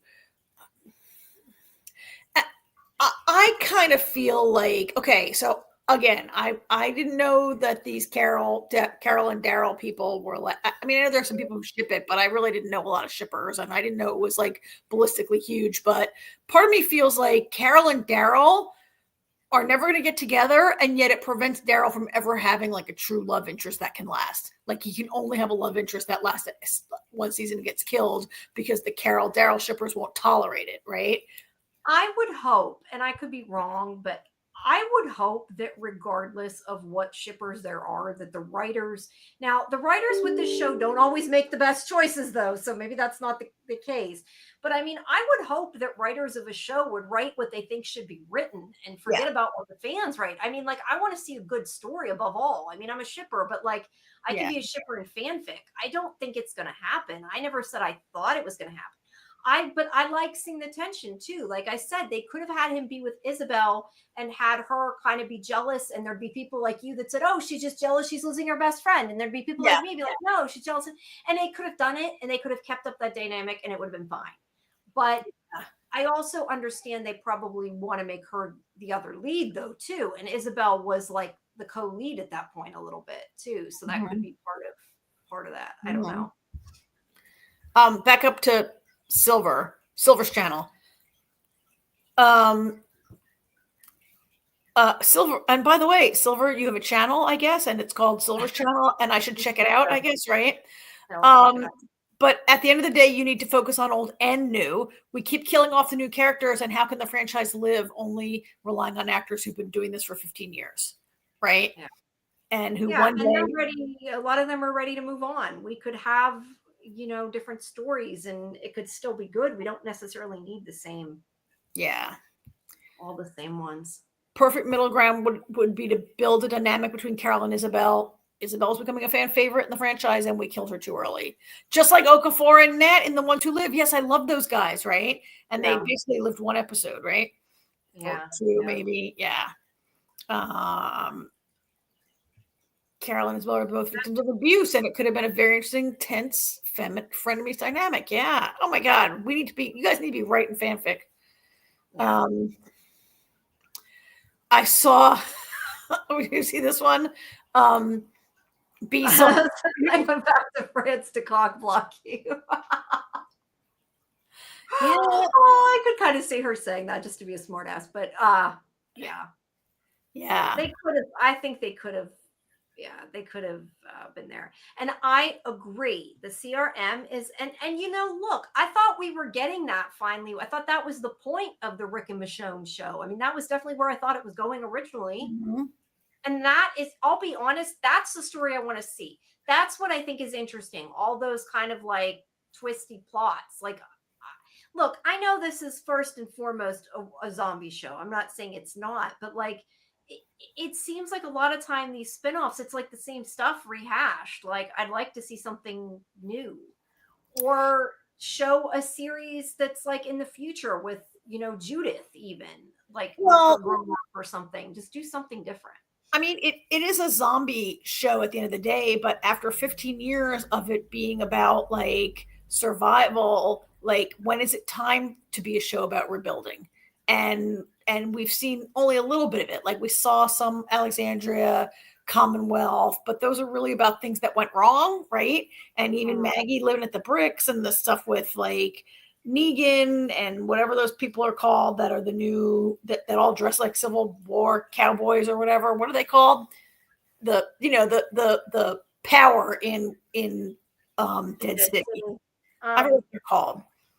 The legal government people. Not New Eden. Now that you said that, I can't think. New something. New Babylon. But like a show about I'm gonna jump right down, come back to some of the CRM stuff, but Kaylee Fleming, who's like a pretty old teenager now, right, said she'd love to lead a next generation show. And maybe it becomes different, and the zombies are not such a threat, or can we see? They started to add the storyline about the walkers becoming smarter, and then they dropped it. Yeah. Like, that would be interesting too. Yeah. Now about the CRM, Bob's saying there's no way they just throw the CRM story in the trash because they're the biggest group on Earth, as far as we know, especially with the fact of how Rick fixed the corruption in the CRM. Yeah, I love how they're the biggest group on Earth, and everyone is so shocked when they bump into them. Like no one's ever heard of them, right? They're the biggest secret group on Earth, right? Yeah.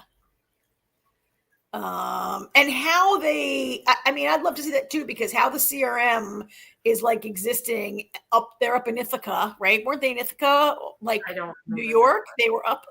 I want to say they were in Ithaca. No, Dead City's New York.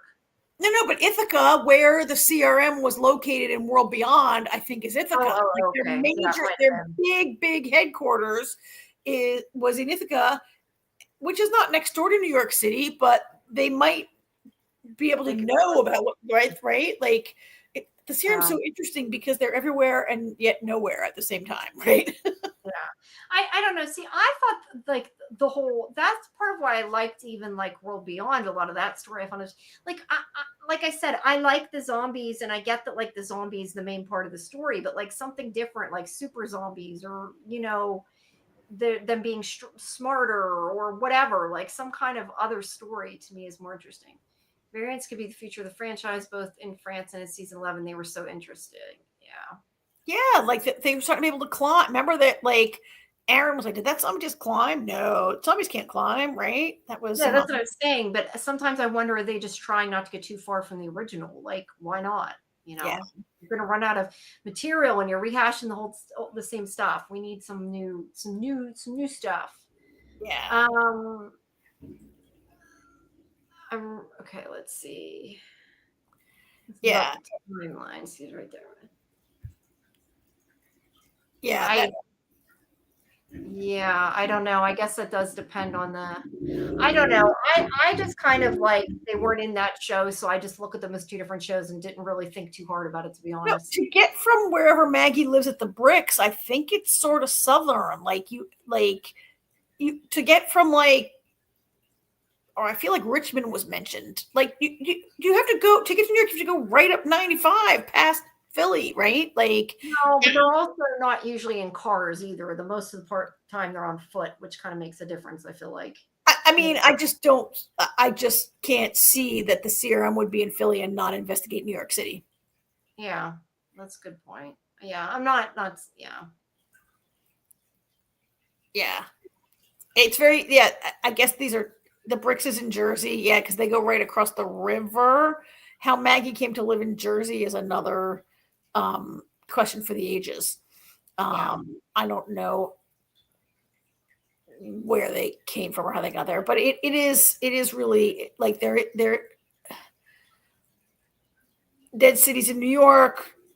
It seems to be a little bit further in not the future, but its present is further along than Daryl's present, right? And other people's. It's the furthest along show based on Herschel's age.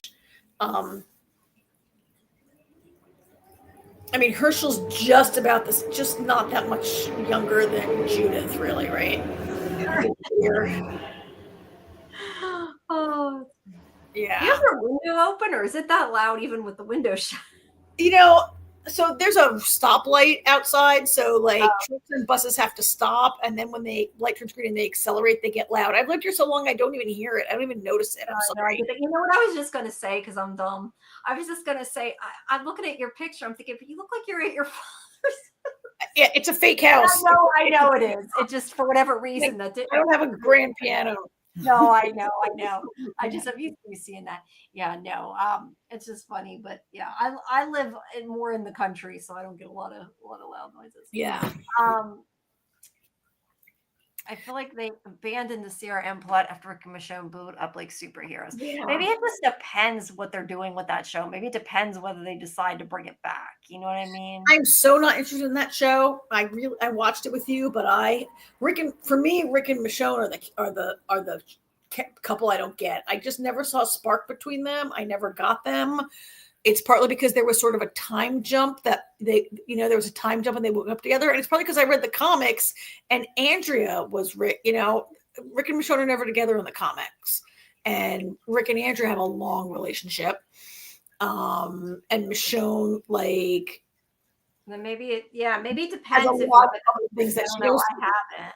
And maybe that's what set me, didn't allow me to accept them from the start, but I just never saw a spark between them. I never bought them. I don't know. I did. I mean, I like them, but like I said, as much as I like the ship and everything, I still prefer, to me, I like mysteries. So like I enjoy the part that's about the CRM. Like, it's not that I don't want to see their ship. I do. I just want to see some of the other stuff too. So yeah, I don't know. Golden Child agrees with you and says they never had chemistry. No. I feel like they did after, but I do agree it was like kind of because of the time jump, it was a little surprising. But worship of Gabrielle and Rosita. Is that anybody ship that except the writers? I don't know if anybody. Probably not. I liked Rosita, and I would have even shipped Rosita and Eugene. Yeah, Eugene. Although he was creepy to her, but that's I could see.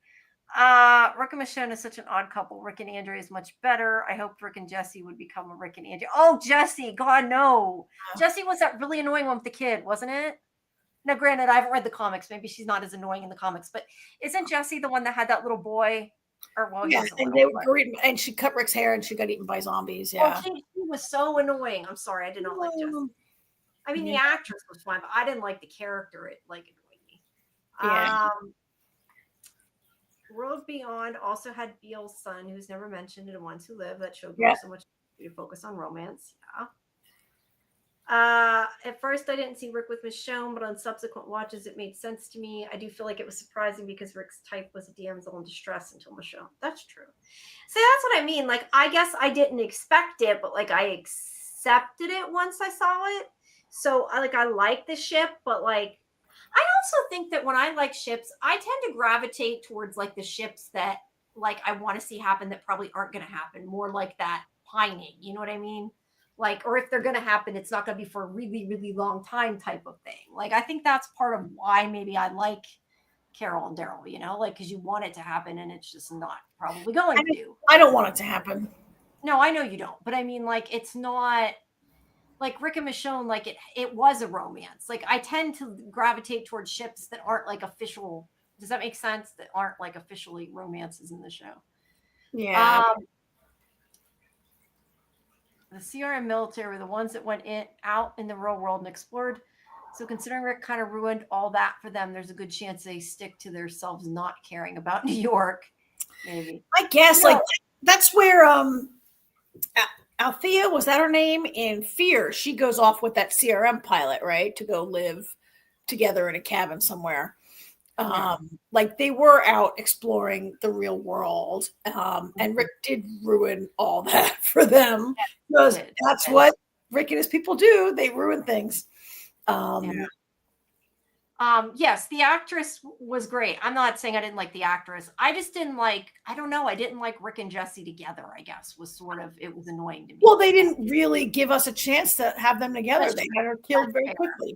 I just also remember, I think the thing that I'm remembering that annoyed me the most about Jesse, it was more like the death scene, like with the kids. They were so, remember whenever, like, I forget exactly what happened, but like the kids were like doing something really stupid and it was like their own fault that the family got killed. And I don't even remember, but I remember it annoyed me. So yeah, I remember liking the actress. I just didn't like that character. There's a YouTuber who points out all the ways Rick and Michonne were meant to be, and I don't think she's wrong. I haven't seen that. Like I said, I like them together. I just don't know that I saw it before they start working together. They're so boring together. They're just a couple that the writers put together. Yeah. Dating the man who killed your kid's dad is kind of crazy. Yeah, that's true. That's true. Like this, I preferred Michonne's friendship with Carl than her love for Carl's dad. Yes, one like their friendship. That was cute. 100%. It was real. It was like, I mean, that was a real friendship and a real, like, she became a parent figure to Carl. And then one day, like, time had passed and she was with Rick. And it just didn't make me, yeah. I was also more annoyed that, like, oh, she loves Rick so much she leaves her kids. Like, that I don't get either. Like, I get she's going after him, but, like, you don't just, like, leave your kids for that either. Like, that kind of annoyed me. But especially a woman who lost her biological kids. Yeah, you probably were more annoyed by her children than her. Her actress told me she wanted to survive and become a badass. I think it was the kids more than anything.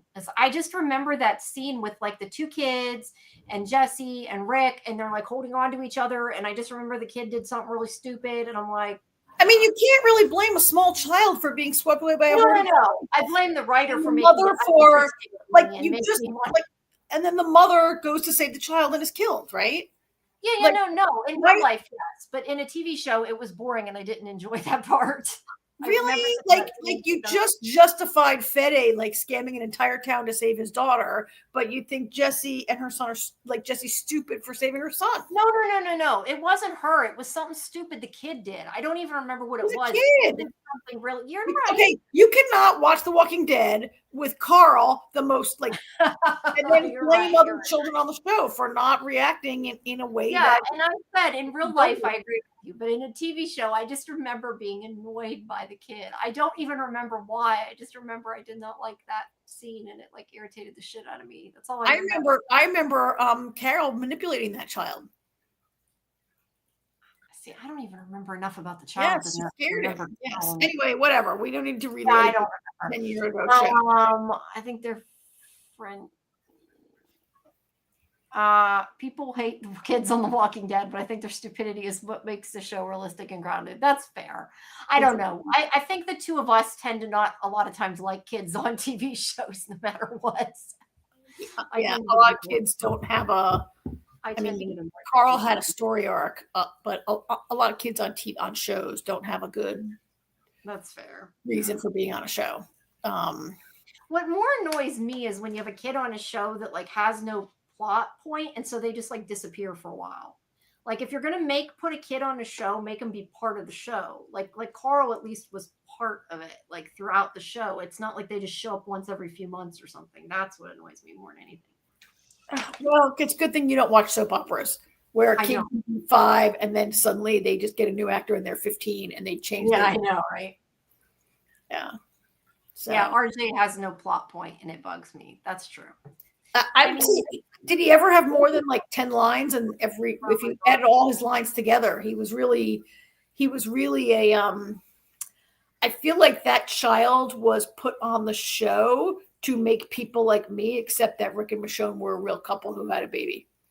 I guess so. Yeah, maybe. Because he had no purpose. He had no storylines. He had no dialogue. He was in peril once or twice, which is the point of most kids on shows like this, right? Mm-hmm. But I think maybe he's there to seal the deal for people like me. Get over it. These two are married and they have a baby, and stop complaining, Karen. Well, I also don't like time jumps. Judith is amazing. Once Judith was old enough to have a plot. Yeah. I like Judith. I have no problem with Judith. That's why I'm saying if they're part of the story and they're necessary and they tell the story, I don't mind it. Judith was necessary from her moment of birth when Carl his mother dies in childbirth, becomes a walker, and, like, Judith's birth is instrumental. Yeah, you're right in that. I'm just saying it annoys me in a show when they, like, are on 1 second and then you don't see them again for, like, a long time. Like, that is, like, why put them on the show at all? Like, just don't give them a kid. Well, I mean, a baby can't do anything until it can. Right. Well, Judith had no storyline because she was an infant and they had to wait till she was, like, 4. So right. But I'm saying, like, at least she was still, like, there. Like, a lot of shows, like, they disappear and they don't even have them on the like, you never even see them. I'm not saying this show. I'm just saying some shows they do that. Yeah. I don't know. But I did like Judith and I liked Carl. But I just those kids kind of annoyed me for whatever reason. I honestly don't even remember that much to be completely truthful. Nobody could ever care about RJ because he's had, like, all his dialogue has been like, "Hi, Dad." Maybe he said once, right? Like, yeah, he's not a kid you can. Yeah, Gracie is one of those kids that comes and goes when the story needs her. Yeah, and that's kind of what I'm talking about. Like, I didn't dislike Gracie, but Aaron's kid, like, yeah. what was the point? Like, she's not in it. Like, either put a kid in the show. But you can't have a plot. Like, what? So you want to just walk around the background of scenes to prove that she exists and she's around still? At least they're there. Like, I don't know. That's just, it irritates me when they disappear. I don't know. It just does. Yeah, I don't know. I just, they do that in a lot of shows. I'm not, I mean, they did that on X-Files too. I'm just saying it, it is what it is. It's the necessity of TV. They only have time for so much stuff, and they don't. Yeah, but on the X-Files, he wasn't just not there. They literally sent the child away for his own safety. I'm just there was an entire episode where they're like, "We got to get rid of this kid. He's in danger." Yes, but I'm just saying, like, it's they do that though on shows because they don't have story for them, and then they show up when you need them, like Gracie. Right. Well, yeah. All right. Well, I guess we've exhausted this. This is what people have complained about ranting on this show, right? And we've now had a long rant about children. So sorry about that. I don't think we're not ranting about the quality of the show right now, so maybe it's okay. Okay. No, I don't know. I'm not feeling great anyway, to be honest. I've kind of been wanting to wrap it up because I'm not feeling great. All right. But thank you, everyone, for coming. If you don't follow Sci-Fi Vision, please do so. It's appreciated because I know some of you are watching from other channels. We appreciate if you would follow us here on YouTube. Thanks, Bob. I'm glad you enjoyed it. We'll be back again next week, same time. And like I said, if you come to Discord, we have a watch party at, I always got to think about it, 10 Eastern before we have this live stream. So we, For what? For Alien Earth? No, I mean for Walking Dead. That we have this is on Sundays, yeah. So on Sundays before we do this live stream, so you can watch it with us. Thanks, Golden Child. I appreciate it. And I'm glad you came, B. I'm glad we got some new people tonight. I'm glad you guys found us, and it's appreciated. Welcome. Yeah, like I said, just a reminder, we don't have our, it's so confusing when you say that. That's why I try to say Nevermore Outcasts. Our Wednesday show, we don't have tomorrow for the TV show Wednesday. It will be on Thursday at the same time, just because we have to move it this week. But Fandom Access we have on Tuesday at 10 Eastern. You guys will be talking about Invasion. And then on Wednesday at 11 Eastern, we have the season finale. Is it the season finale or is there one more? Season finale. Season finale of Alien Earth. That's on Wednesday. So make sure you guys join us then. And yeah, check the Discord for the schedule updates. I have some new interviews and stuff going up soon for different things. This past week and a half has been really shit because I have been sick, and hopefully I'm starting to get better, I hope. But yeah, but there is stuff coming. Well, I'm glad you found us, B. We're here every week. We do way too many shows about other shows we talk about too. It's not just Daryl Dixon. We talk about a lot of different things. That's Golden Child. That's on Tuesday for Fandom Access. That's our one we talk about different things. But Karen and AJ will be talking about Invasion now that there's no Star Trek. We don't. Yes, we'll do. Not specific to Invasion, but they will be talking about Invasion on Tuesday. We're not doing a separate show for Invasion. No, that's why I said it's not specific for Invasion. It happens to be the only thing we're talking about on Fandom Access tomorrow. So yes, just because stuff isn't out right now. But yeah, for those of you who are new to our show, I mean, we have, like I said, we have Alien Earth, we have Wednesday, we have why am I blanking? Help me out here, Karen. We have Daryl. We have Invasion. We have Invasion, yeah, and we obviously have From when it comes back and has not been on. Maybe Telemasca when it comes. We're going to do Telemasca. We'll be doing a separate show. So yeah, we cover all different, sci-fi, fantasy, genre, all kinds of fun stuff, and yeah, so just check us out. And of course, as always, you can find all our interviews on the video tab of our channel, and they'll be I got BritBox stuff coming up, as I think what's mostly coming soon. We're gonna do Fallout. I don't know. Do you guys like Fallout? I have not seen season 1. I never actually. I mean, I saw like the first 2 episodes and I couldn't get into it, and I never watched it. But so many people like it. I like forced myself to watch like 4 episodes of it. I hated it. It's just not my thing. So I don't play video games, and so I wasn't familiar with it. And then I watched it, and I really wanted to like it, but I just couldn't get into it. I think that's kind of how I felt. Like I didn't love the tone of it, but yet I loved Evil. So, and it's kind of got that sort of, I don't know if it's the same tone or not, but sort of that dark comedy thing. I don't know. I could not get into it, but so many people liked it. I've thought of trying it again. But I mean, it definitely wasn't The Last of Us. I enjoyed The Last of Us. Speaking of, I got to review The Last of Us 4K DVDs. They sent me the whatever you call it, the metal. Oh, I can't think today, Karen. My head's too funny. Whatever. The Steel. Yeah, Steel. There you go, Steel. Yeah. The Steelbook edition to review. That will be coming out. Yes, Evil was awesome. Karen and AJ quit watching Evil, and they should have kept going. But to be fair, Evil got completely different, and you have to like that kind of show. I mean, like it was not the same show. But it was really good. I liked it. But yeah.